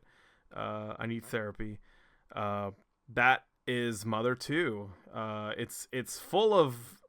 In contrast to Mother 1, Mother 2 is more, like, cheerful, more optimistic about... Like there's less of that scariness factor that Mother 1 had. There's less of that ominous, that like darkness behind you feeling, and it's more about like, even though it's like it's a game about like oh, there's a psychic force resonating like anger and like hatred and just warping people, and you don't know why. Like it's going, like Gygas is going to invade is the setup. Yes, so. and you feel Gygas's presence every once in a, like when you talk to Liar Exaggerate, the guy who finds the Mani Mani statue first, and he's like, "Hey Ness, I want to show you something. It's in my basement. Come to my basement, Ness. I want to show you something." And then he's like, "This is the thing I wanted to show you. Okay, now get the fuck out of here. Go away. I don't need to talk to you anymore. I want to talk to the statue. Go away, Ness. Get out of here." And then that's like when you start seeing like, oh shit, like something's kind of weird, but then that like Ness, you kind of go, oh well, all right, we keep going. Let's go beat up some cops, and then you do. Ness has a cab. Oh my god. Oh my god. But you're forced to confront the fact that the only way to progress is to fight the police. I mean, I love it though, because it's like all the cops just have like funny dialogue, like, on it is infamous for putting roadblocks everywhere. We're going for the world record. That's another thing that like stands out in Mother 2 for me. The humor is much more present. Yeah, it's a little aware that it's an RPG, but like it only does it just enough, which is a lot for like the era. There's like self-awareness is not something that like games would really have until, years later.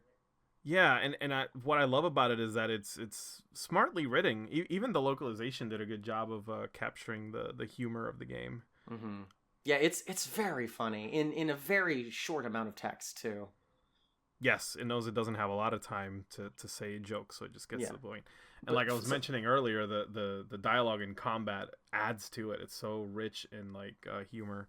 So philosophically, I would say that Mother 2 is, I mean, I don't feel like it's a bad word at this point, but like it's about nostalgia. But like it is like it is for me. It's a game about like leaving home and missing home and the kind of like the pains of growing up.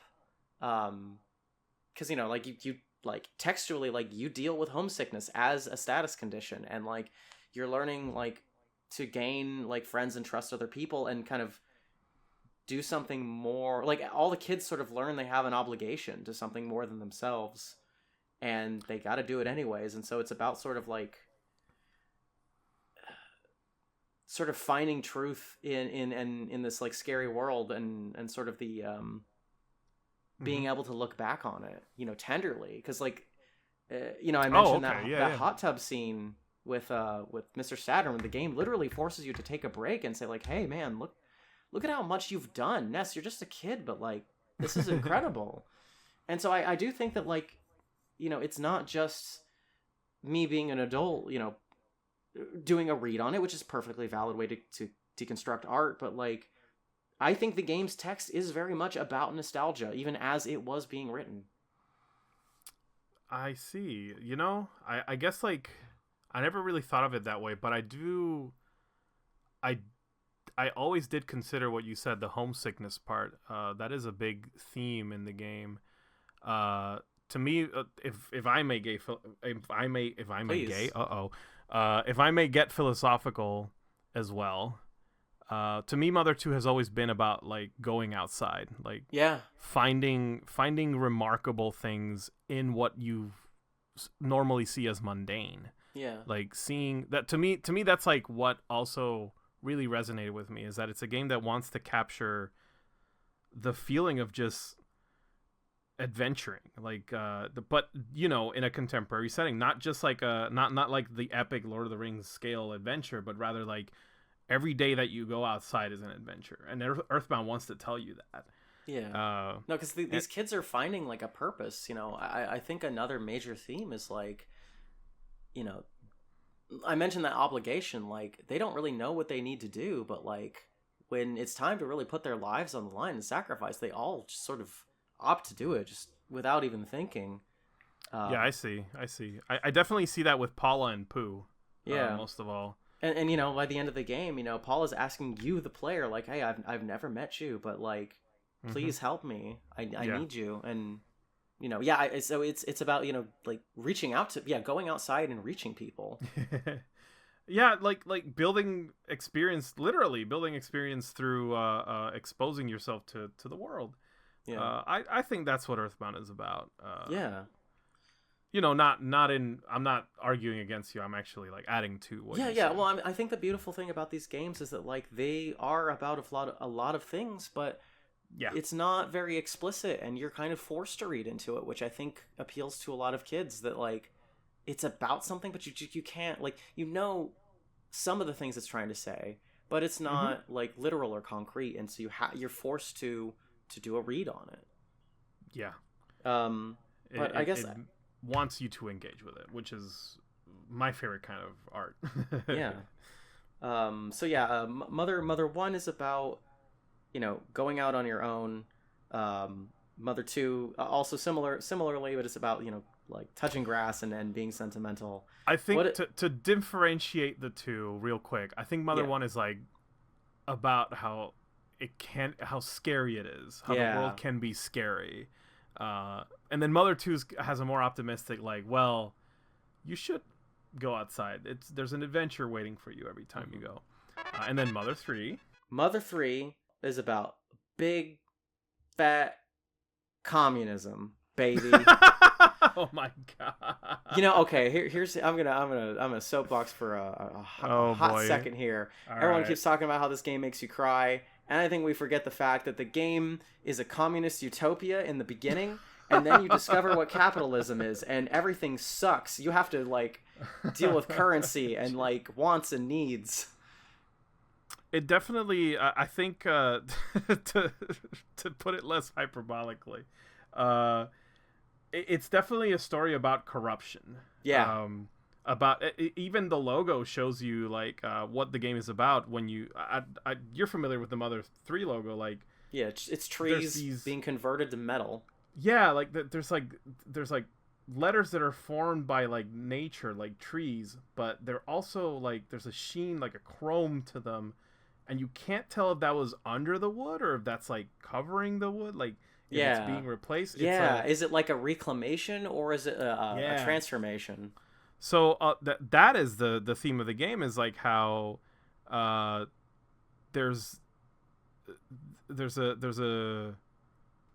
a state of nature where it is perfect, and then there's a corruption that modifies it. Yeah. So how about we high five in the middle here and say Mother 3 is about the corruption of childhood innocence. You know, I think that says it best. Yeah, like because the main characters are forced to from the very begining are forced to deal with like some very difficult things. Yeah, it's a game about trauma. Apart.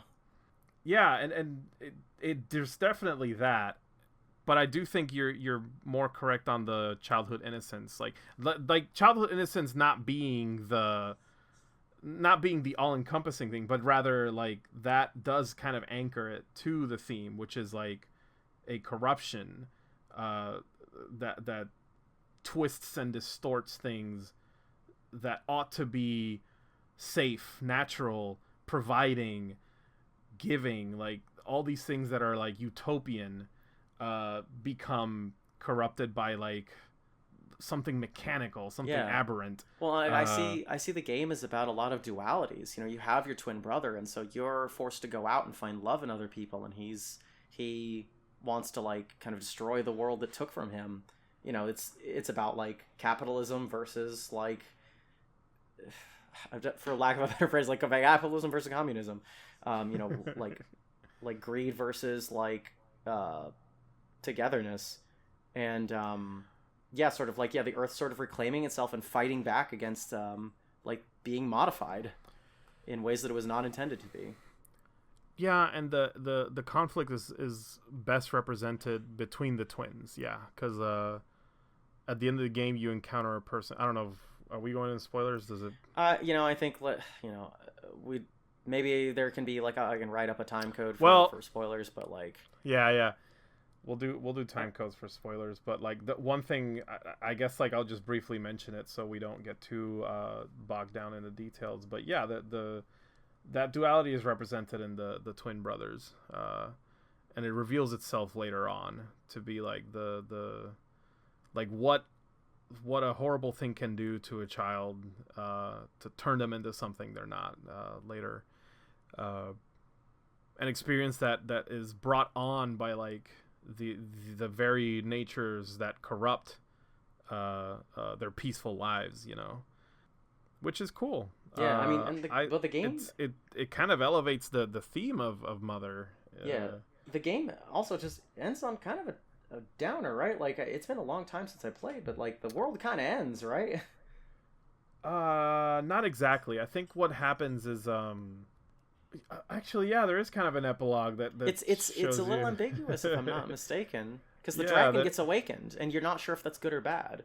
Yeah, oh wow, I'm remembering now. Yeah, there is kind of like a because the thing I always remember is the final boss, but after that I do remember the darkness, the silence, but then something happens and it gets a little more optimistic. Yeah, it's been so long. Goodness gracious. I know. Yeah, I think I actually need to replay it now because I remember nothing of the ending aside from like revealing who the final boss is. That stuff. But yeah, it's also a very good game. 3 in a row, 3 hits. Yeah. In this series, and they all came out banging. Yeah, it I mean they like Lucas pulls the sword out of the last sword out, and the dragon awakens and it just like fire and brimstone. Holy crap! I don't remember that at all. I was thinking, no, everything's happy at the end. There's some text saying like, oh, like the revival of the dragon is like everything peachy keen now. But it definitely like cuts to like it goes from like violent like cataclysmic shaking to just end question mark. Oh no! So what happens? Wait, should I tell you this? No, I'm looking at the. Go ahead, but I'm at the very end when it says the end, you can move around, and. You can move around, and when as the end box, yeah, you can move around, and then you like around you realize that everyone's okay.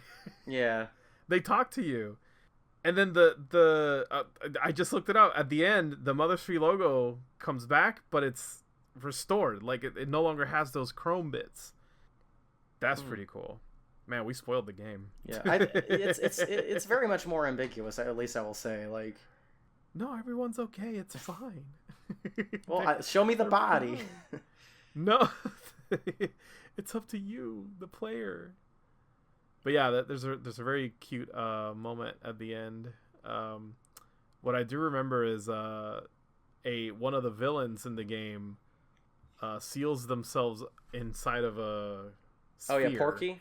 That is, well, I didn't want to say it, but yeah, it's like impenetrable, but also inescapable. So he just kind of gets stuck in there forever. And when you reach that part where everything's black and it says the end, and you kind of move around, every time you talk to somebody, it's the person telling you, "Hey, we're cool," but when you reach Porky, it says, "Well, you kind of feel like a thing, and something inside is kind of knocking, like kind of making noises, telling you that they're okay." I'm like, "Oh, it's him." We got a message from Cars. He says he's okay. Yeah, basically. Porky is the Cars of Mother. That's a sentence that only makes some sense to us. But yeah, Mother 3, also a banger. And unfortunately, yeah, never made it stateside. It was too late in the GBA's life to localize for Nintendo of America to see like a profit motive for it, or perhaps they didn't want to deal with some of the any number of problems. It sounds like a headache. Yeah, I don't even want to call it problems because I don't think they are. But let's say potential issues. Yeah, if you work for a localization company, these things do present themselves as issues. And that is an unenviable job, but it's one of the reasons we suspect the game isn't coming. So, of the 3, which one is your favorite? I think 2. Earthbound is still my favorite. Like, as much as I love 1 and 3, and I think they all complete the set, like, playing all of them together gives you the full picture. Yeah, I still think more people are going back to 1. But I do think that, like, I have thoughts on that. I do think that, like, from what I've seen, like, 2 is definitely evolving a lot more off of what 1 was doing. Yeah, in a lot of ways, because Nintendo was doing this a lot at the time. Mother 2 is a remake of Mother 1. Mm-hmm. When the Super Nintendo came out, Nintendo was kind of remaking their old games. With new stories and new narratives. But essentially, like, showcasing, like, look at how good the Super Nintendo is compared to the Nintendo. Yeah. So, like, Link to the Past is a remake of Zelda 1. Super Mario World is a remake of Mario Brothers 3. That kind of stuff. Yeah. But no, I definitely feel like, for a while, Mother 3 was one of my favorite games of all time. And I think, yeah, I mean, great game. And then I think in maybe the past, like, 2 years or so, I've really settled on the fact that, like, no, I think Mother 2 is the more sincere game. And I think that's what appeals to me more. Yeah, it has the most... I guess to me, it's the most accessible of the 3. And it also is the one I have the most fond memories of. Yeah. So it... I think it's just the way it just portrays love. A deep love of things. I don't know. It's very beautiful in a way that speaks for itself. Yeah, it has a, like I said, it has like it wants to talk about how cool everything is. Yeah, like the game is not shy about telling you how amazing it was that you played the game, and maybe sometimes in this day and age, like, I'm used to games telling me how awful I am for playing them, so to have Mother 2 talk about how much everyone loves each other and is thankful and wants to reach out and how connected we are, it's kind of nice. It's a rewarding experience, I think. Mm-hmm. And I still, when people try to get into Mother, I still tell them, like, please start with Earthbound, please start with Mother 2. Mm-hmm. It's not that, like, it's not out of me being biased or having a preference. I just genuinely think it's the best one to start with.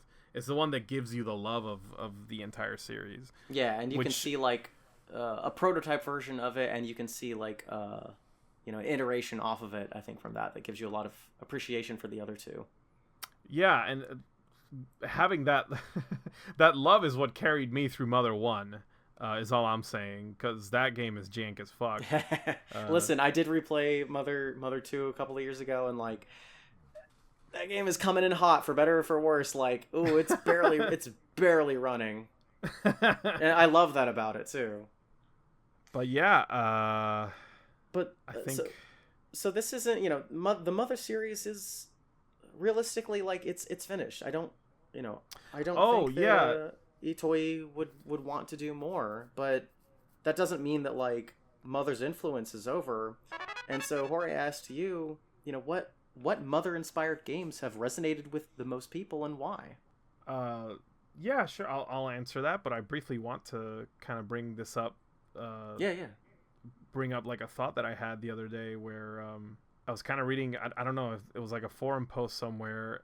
Reading people. I read someone bemoaning like, oh, it's a shame that Mother 3 like, or it's a shame that the Mother series will never continue. Like somebody just kind of, wishing there was a Mother 4, and somebody being in response being like, Mother is done. Like, it's not an unfinished series. It's completed. It's done. And I don't know. I kind of like. I wish I had that mentality for other series, other franchises that are considered dead. Like I don't like using that term anymore. I don't like saying that. Weren't you saying it to me as like it's not, the Mother series isn't dead. It's completed or it's finished. Yeah, exactly. It kind of put that perspective on me. Like it's the author completed the work. They wanted to make 3 games, and after the 3rd one, he said, "I'm done." And yeah. That's good enough for me. Like I'd rather have a finished product than like a product that is decaying, which is happening with every other fandom I'm in anyway. So like, why do that to Mother? Why not end it on a high note, which Mother 3 absolutely was. Yeah, and I think maybe that to be kind, I think that's what a lot of the Mother 3 fans want, is just for more people to easily, connect with something that reached them and very meaningfully. Yeah. But I don't think it should have anything beyond whatever could get that to people reasonably, but maybe this what we have now is the best we're ever going to get, and it's good enough that it like our next point, it's good enough that it spawned some pretty decent games out of it. So I made a quick list of probably the most influential games inspired by Mother specifically. Ooh.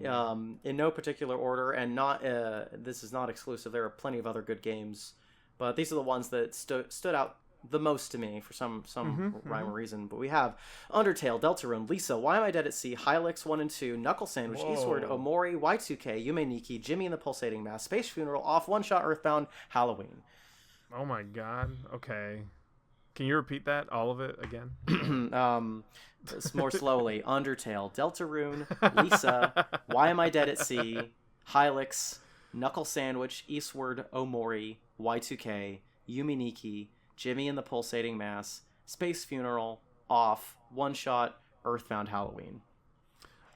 It's pronounced Yik, not Y2K. Sorry, Yik. Which is the sound I make whenever I look at it. Oh! I was gonna be coy and be like, all these games have run the gambit from like, amazing like genre-defining games to like unplayable without saying which. But like, no, man, Y2K fucking sucks. Yeah, I can't. I'm sorry. I can't have an opinion because I never actually played it. I did play the demo. And even though my first impression was like, oh, it's Mother 64 or Earthbound 64, that's neat. The more I played it, this is in the span of like the 15 minutes I played the demo. The more I played it, the more I'm like, I can see how I would stop playing this pretty quick. I guess to be less inflammatory. Yeah. Let's be constructive. Little constructive. I remember playing the demo because I was ecstatic, and I got to go to a PAX. And it was there. And I was... Wait, which PAX? 2014. Oh, I didn't go there. Okay, I think it was 2014. No way. That or it might have been a PAX South. I'm not sure. Okay, yeah. Anyways, I played it at some sort of trade show, and I remember being really excited. And I tried the combat, and I remember feeling like, oh, this is kind of slow in a way that... Yeah, the pacing was kind of atrocious, honestly. Yeah. That's the one thing that turned me off. And then it did not pull me in. It did not pull me in. And then unfortunately the zeitgeist around the game was kind of just negative, and yeah. And so maybe that, allow me to be philosophical for a second here. Oh, here we go. A lot of we're here. The inspiration it's taking is sort of a visual aspect, a time and a place that it's transporting you back to. But the game's very much about deconstructing how much of an asshole its character is. But I think it forgets, the thing that Earthbound is so much more about than any other game series sometimes is love. And I don't think you can say anything meaningfully enough about how awful its lead character is. And because of that, you're just left with a kind of mean experience. It's a little too bitter where it should be more. Yeah. And I like things like BoJack Horseman that are very much about examining, or your Breaking Bads that are like picking apart these awful characters, but like, sure, but you couldn't do that.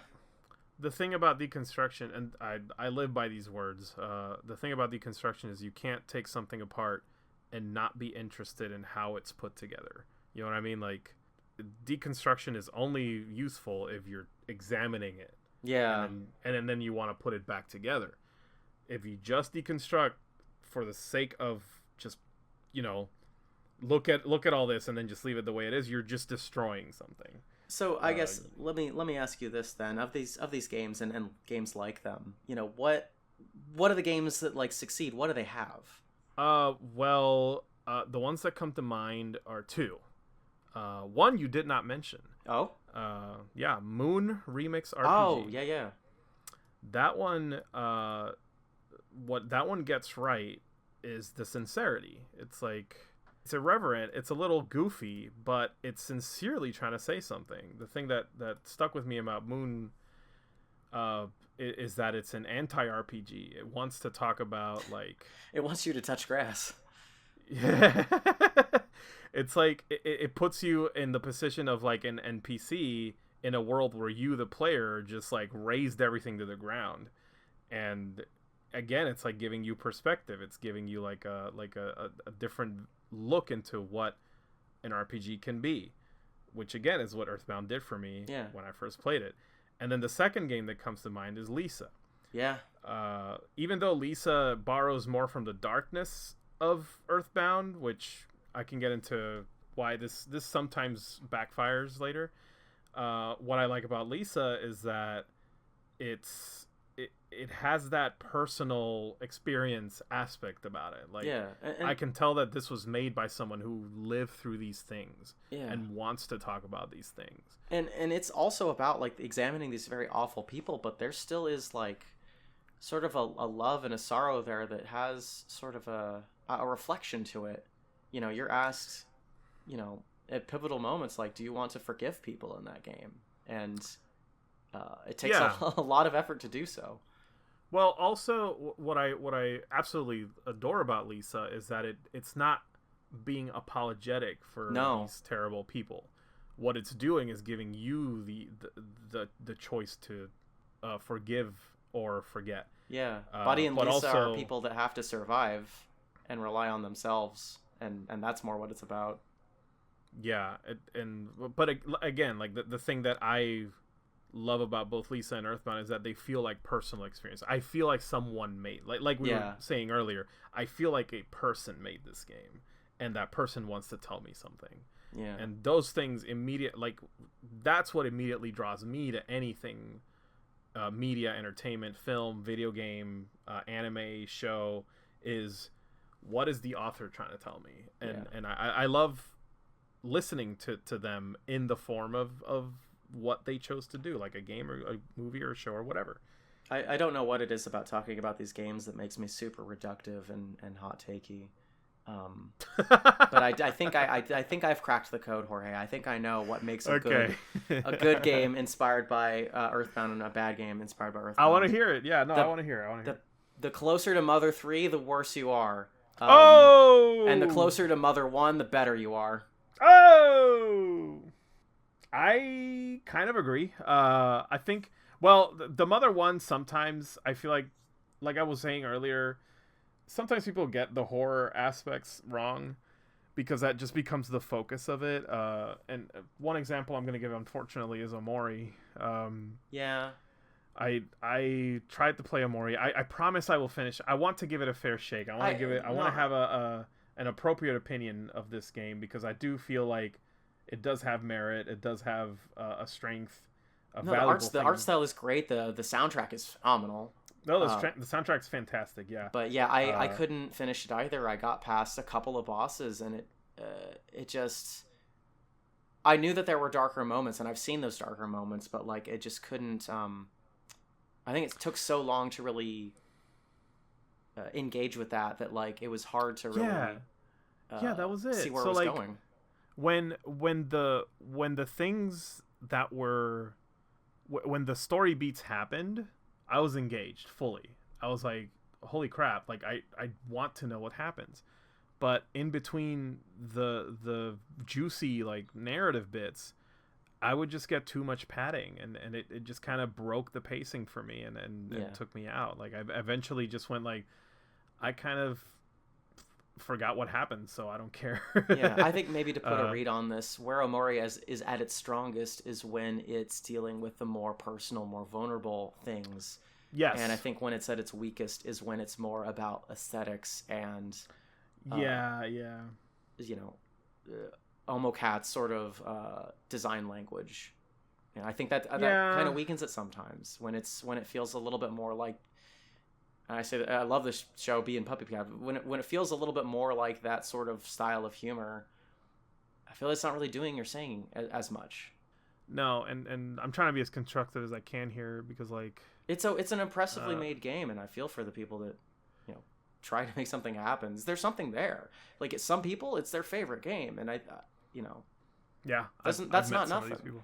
And some people really like, you know, Yick, and like it did resonate with them, and I have to be kind to that, and I'm sorry if I wasn't. I mean, the truth too is that like something I'm very careful with, especially with like Omori, is when they push the darkness too far. And there were parts that were kind of getting to me in not the right way. Like I was getting a little too uncomfortable with the way it handled some themes, at least for as long as I played it, which was about I want to say like 6 to 8 hours. Yeah, Sam. So that's where I feel like Omori leans closer to Mother 1, but like it takes the darkness too far sometimes, and it's okay to do that, but you have to have like good contextual reason and narrative for it. Yeah. It cannot be aesthetic. It cannot be glamorized. It has to have the weight and severity that it needs. But again, I have to finish it before I fully put my foot down on whether or not this is a good or a bad thing. Yeah, and but it's the one that comes to mind when I think of one. I think my personal favorite of the list, Yume Nikki, you know, that one is very much more inspired by Mother 1 specifically. And that you can tell me more about it, because I never played it. Oh, really? Oh, so I mean, do you know like the broad premise? I know that the gameplay style is kind of what started the exploration RPG kind of game, where it's like less combat focused and more like adventure, like classic adventure game where you just need an item to progress and you got to figure out where it is. Yeah, it's a very soft adventure game. You play a girl named Madatsuki who is stuck in her room. Whether like she won't leave it, and so the only escape that she really has is through her dreams, and you can go to different worlds and interact with different objects and find different power-ups that change your shape. And it's really just a game about sort of trying to get an understanding of this person and of these feelings through their dreams, and the strange ways that your brain can sort of reshape the world around you. You know, there are these like popular looking girls that can like chase you down, that have these like bird like faces. And it's very scary in the way that maybe Mother 1 is scary, and it does deal with some very dark things, because I guess how much would you want me to... There's not really a story or anything. Don't spoil it, because I do want to play it. I guess without going in too deeply into it, there are some things that you can really only find if you know you're looking for them, or if you're just really lucky, that are quite dark and deal with like the kinds of things that could be affecting Madatsuki so virally. You know, there's some imagery of like assault and other very dark things that like... Ooh. But it's a game that's very quiet about it. It's very meditative on it. Oh, I see. Okay. And the most you're going to get is imagery of a strange figure that you know might be a little suggestive, but you have to kind of read into it.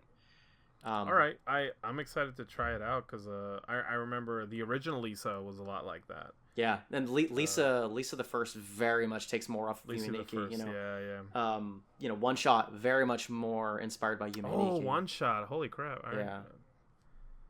I mean, and I don't even think we need to say all that much about Undertale, other than I think it gets the timing of what makes RPGs funny, and still is incredibly sincere, despite despite being about weird little meme goblins sometimes, it is a violently sincere game.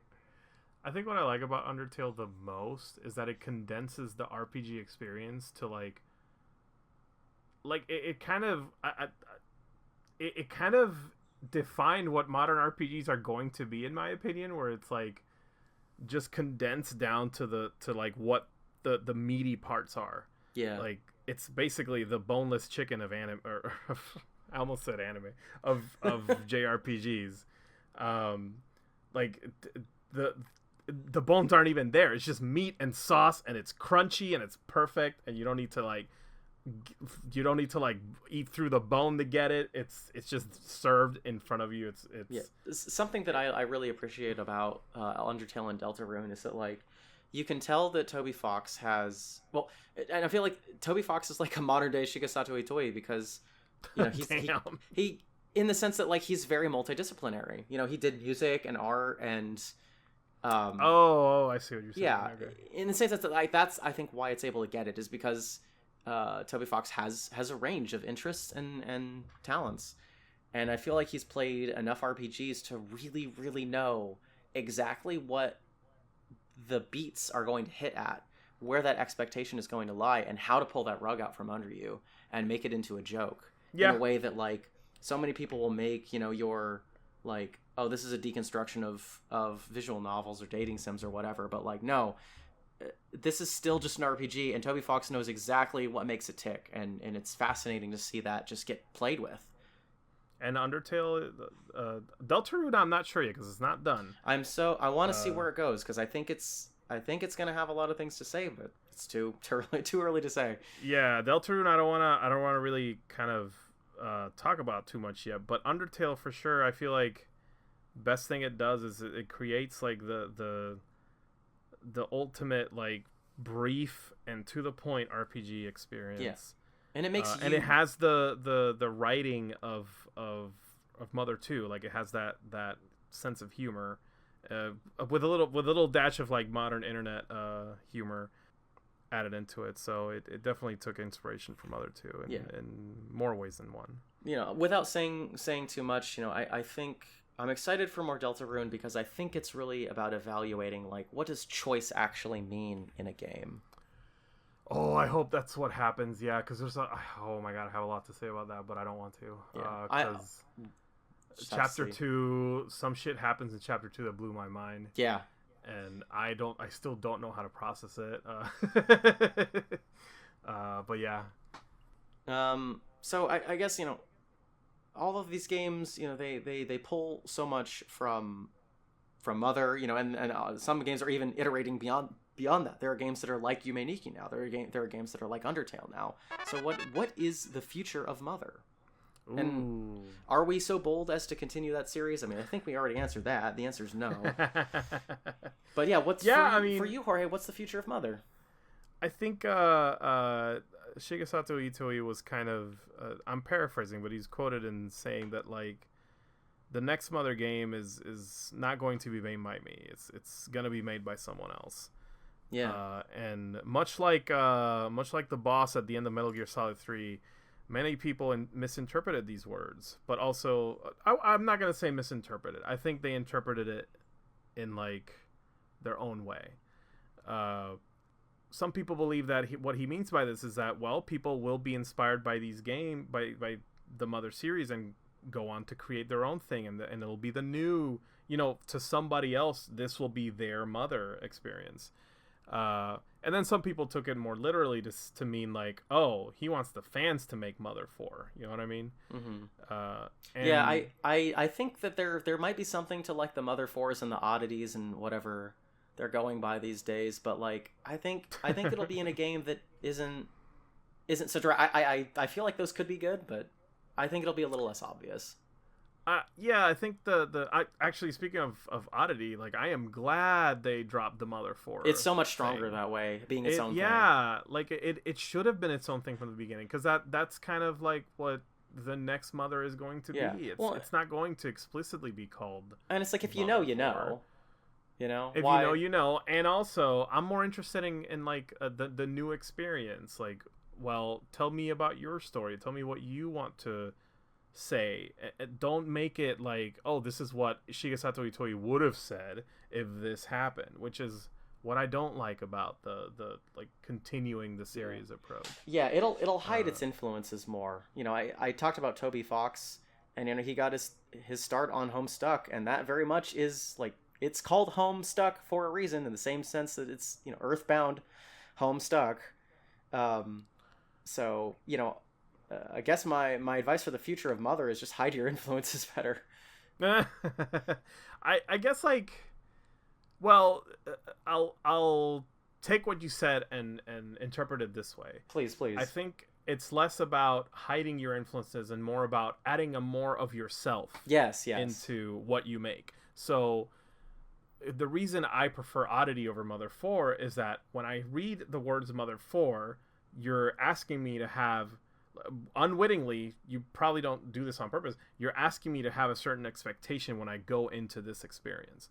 One that, I'm sorry, is extremely high and you will not meet. Mm-hmm. So if instead you brand your game as your own thing, a brand new thing that you, the creator of this game, made, then my standards change and they become, oh, let's see what this new thing is. I don't have expectations because I've never experienced this before. Yeah. And that's where I feel like that's why I feel like gravitate more towards those unique titles, because they promise a unique experience. Yeah, I think Oddity also is a very good title in that, like,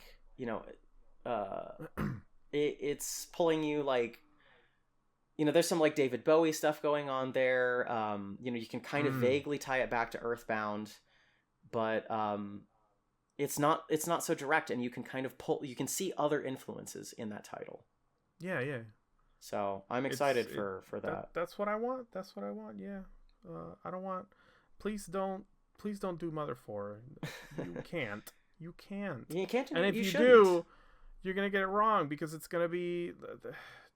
It's gonna be scary, and it's gonna have, and I don't know. I just feel like it's just not gonna get it. Yeah. I feel like a lot of people. The issue, if you want me to drop a hot take for the night, I don't think people really understand that, like, in order for Mother to happen, Shigesato Itoi needed to experience the things he did in life. Yeah. And Shigesato Itoi was not in his basement playing games to understand what gaming is. Yeah, he's a person that consumed a lot of art and experienced a lot of pain. The dude had to travel and experience the world and go outside and touch grass, and that's kind of what is required to make the next Mother. That's my hot take. Why don't we then wrap up with our closing thoughts, where we take a moment to summarize what we've discussed and what we want to take away from this topic. So, in regards to why kids keep playing Mother, what do you think, Jorge? I am glad. Number one, I'm glad that there's younger people out there who, well, number one is I'm glad that the fandom has kept this series alive, not just in the US now, but in Japan, because again, there have been no new Mother games since Mother 3. So at this point, it's the fandom that is keeping this series alive, as whether I like it or not, the good and the bad aspects of it. And then number two, because of that, like, we have people who, younger impressionable folks who see people being so enthusiastic about this thing that it makes them interested enough in pursuing, like, what is considered to them like a old fucking game, like a vintage. There's this phenomenon I see with a lot of media, video games and comics and movies and the like, where I feel like there's a group of people, that got it from the beginning, that are talking about it constantly, and they inspire a new group of people. And I swear, it's like 6 months later, then you see another wave. It'll go quiet for a little while, and then it'll spike back up, and it'll go quiet and spike back up. I see this with, like, Homestuck. I see this with, like, a lot of, like, famous visual novels. And it's just because I think it takes people a couple of months or like a little while to really play and digest it, and then they can't stop talking about it. And I think Mother's just one of those games where it will just gravitate a certain type of person. And I think the fact that you do have to go out of your way a little bit for a game that's a little bit spookier, a little bit like scarier and a little bit more sincere, I think means that people will, when it reaches out to them, it'll be their favorite game. Yeah, and I'm glad that's still happening. I'm glad there's people who can just like us, have the means and the resources to experience this game when they're ready and able to. And then finally, number 3, I'm glad that there's game developers who are inspired. Again, like I'll take the good with the bad. Even if there's games that are based on Mother or inspired by Mother that I don't like, it's kind of amazing to see it happen because, like I said, years ago, I remember 15 years ago 16 years ago now, when like I was the only person who knew about Earthbound in my friend group, or even like anywhere.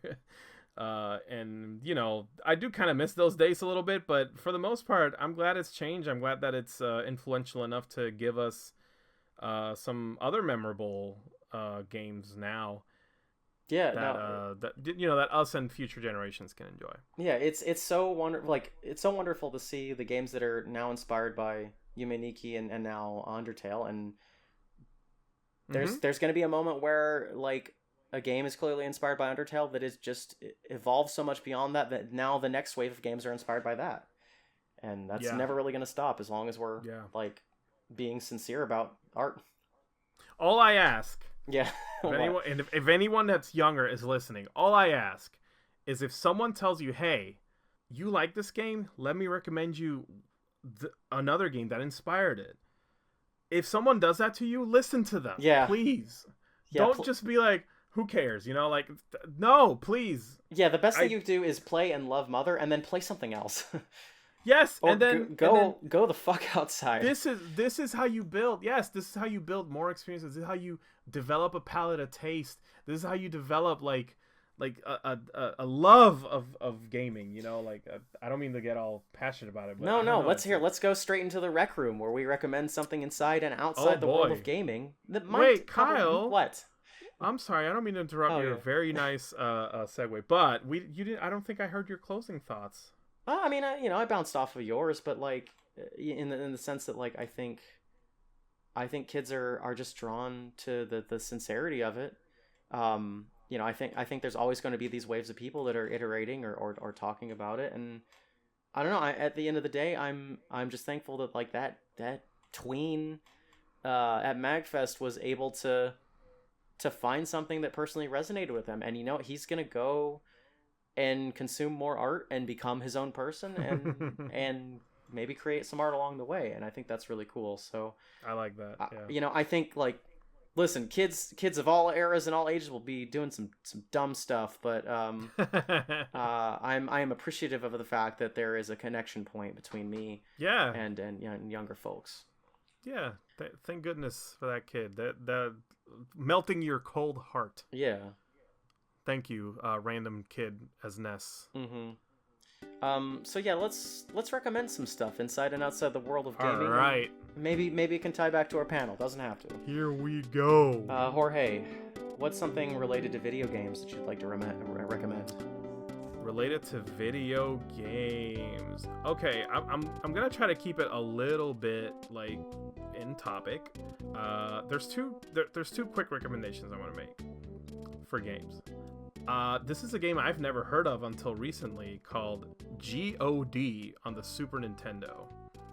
If you are looking for here's an aspect of Mother that I feel doesn't get as much I guess like it's not the thing that a lot of people think about when they make a game based on Mother or inspired by Mother. God is a game on the Super Famicom. I think God stands for oh my goodness, it had growth or devolution. It's an RPG that takes place in modern time. It's a contemporary RPG. The year in the game is 1999, and it takes place in a Japanese city. And you just play a kid that walks around. Wow, this is the most Uh, RPG Maker looking game I've ever seen. I Incredible. know, but it's just so, again, this is like what made RPG Sorry, Maker you heard games. RPG Maker pejorative. I said RPG Maker praise. My bad. Okay, great. Glad we sorted that out, because yes, no, this is the stuff that RPG Maker came from, bro. Yeah. So yeah, again, if you're looking for another game that's an RPG that takes place in a contemporary setting that a lot of people don't talk about is Okage the Shadow King on PlayStation 2. Man, people who like that game love that game. That's another game that again, like an aspect of Earthbound that I wish I think games like Knuckle Sandwich do this, where it's like it's just RPGs that take place in like contemporary settings. I love that stuff. I think we need more of that. Yeah. And Also, the shadow is that follows you in that game is very, very funny. yeah, I'm looking at some dialogue boxes, and he's very crass. smarmy. Yeah. But I do enjoy it, and I have this in my backlog, so I promise I'll play it one day. But anytime I ever talk about Earthbound, there have been a few people that bring up Okage the Shadow King as like something similar, something that kind of follows in that suit. Well, and I think Earthbound is a lot of people's favorite game of all time, and like, what's stopping you from digging up something else that takes the same amount of just a little bit of effort, and then becomes your new favorite game?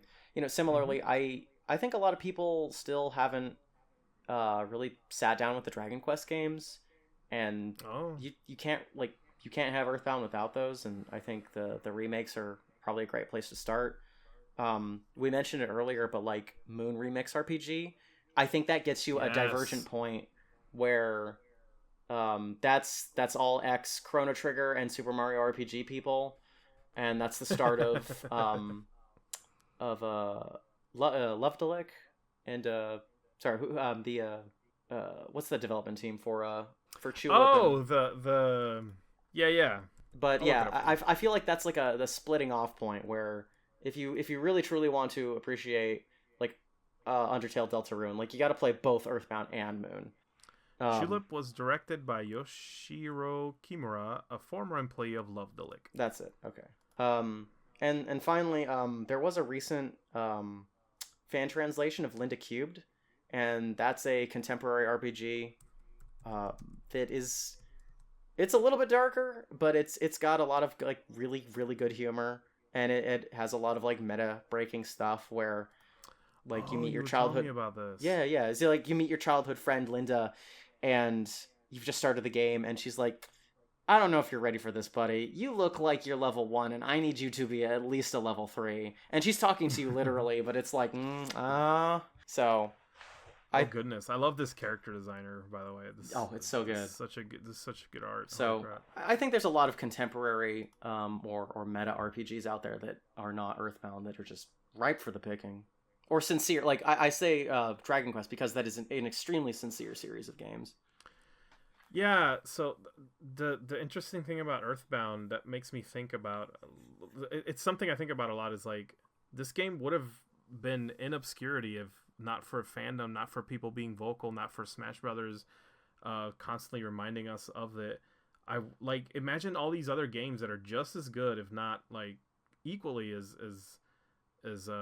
powerful of an impact as Earthbound would have, but we just don't know about it because not enough people are talking about them. You know, I think these games deserve a chance, just like Earthbound deserved a chance back then. You know. So, what outside the world of gaming would you recommend to an Earthbound fan? Well, this one's harder because like I did want to keep it Earthbound themed. Yeah, like I said, it doesn't have to be, but I think we feel so passionately about this topic in particular. I think it's more fun to really stress the connection. Yeah, I think a movie that kind of comes to mind when I think of Earthbound sometimes is Stand By Me. Yeah. An adaptation of the Stephen King short novel, which I am not the biggest Stephen King fan. In fact, sometimes I just straight up don't like his shit. But like, whenever his work gets adapted, that's when it shines. You know, that's my other hot take of the night. And Stand By Me has that like 4 boys going on an adventure, even though it's kind of like a it's kind of a questionable adventure. There is still that like coming of age, entering the world as a scary place, and having to fend for yourself, and having somebody alongside you to experience that with is very Mother-like, and I'm pretty sure is one of the things that inspired Mother 2, at least. It's a personal favorite. It's a good movie, and it kind of exists, and it nurtures like the Earthbound fan in you, because again, back then when we didn't have Mother 3 or anything really, us Earthbound fans would seek out tangential experiences that reminded us of the game, and to me, Stand By Me was one of those things. Yeah. So it comes recommended for the Mother fan. No, I think that's good to like find things that not only inspired it, but are also just like similar in new ways. Yeah, that capture that feeling, For me, I'd like to recommend.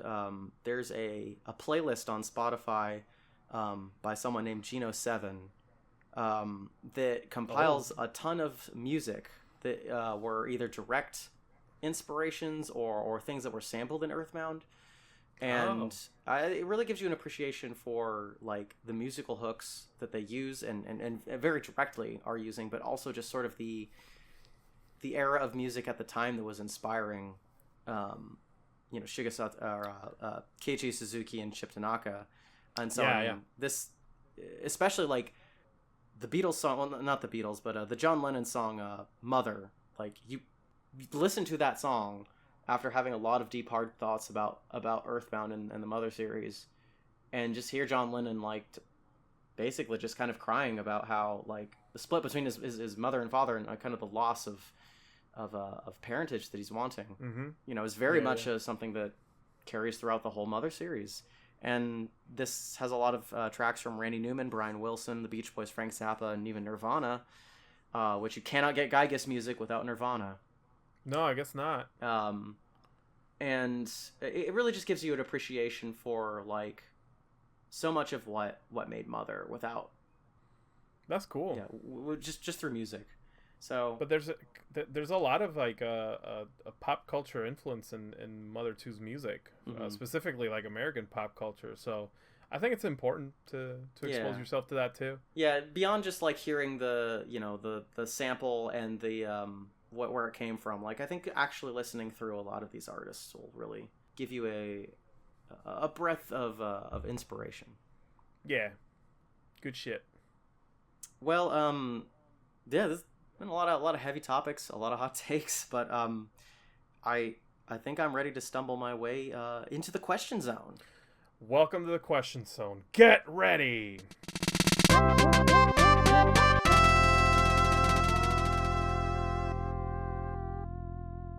All right, who wants to go first? I can go first if I can find what the question is. Actually, why don't you go first while I pull mine up? Okay, you were not ready for the question zone. I was not ready. Kyle. All right. I got one. Peanut Cheesy Bread asks, if Earthbound is a game about experiencing the outside world and its wonders, why are so many Earthbound-inspired games about depression and darkness? Tough question. Yeah. So I was thinking about something today where, like, you know how there's like this phenomenon of people who want like the dark reading of like a Miyazaki film, like, oh, Totoro's really the god of death. Oh yeah. I've heard some folks say that that's kind of an indictment of oneself, that you need a very like literal dark thing to like explain it. You can't just like you can't sort of live it off the feelings of it. You need something to sort of like ground you. And it really kind of speaks to what you're sort of capable of feeling. And, I think when people play a lot of these games, like if you haven't played a Majora's Mask or an Earthbound for the first time, having a game that's about something that isn't very clear, that forces you to kind of read into it, can really cause you to want these very concrete answers. And I think that's why people are wanting to explore these darker topics. They're wanting to kind of put out sort of these more unsettling things to be a bit more explicit, to sort of like define them. But That's a good answer. Yeah, I don't know. I think sometimes you can do it well when it's coming from, like we were talking about before, a very personal place. But I think people need things literally a lot more when you're far better off just living in the vibe. Yeah, I guess maybe the dark tones of Mother are a little too subtle sometimes, and people want an experience that acknowledges them instead of keeps them hidden away. And there's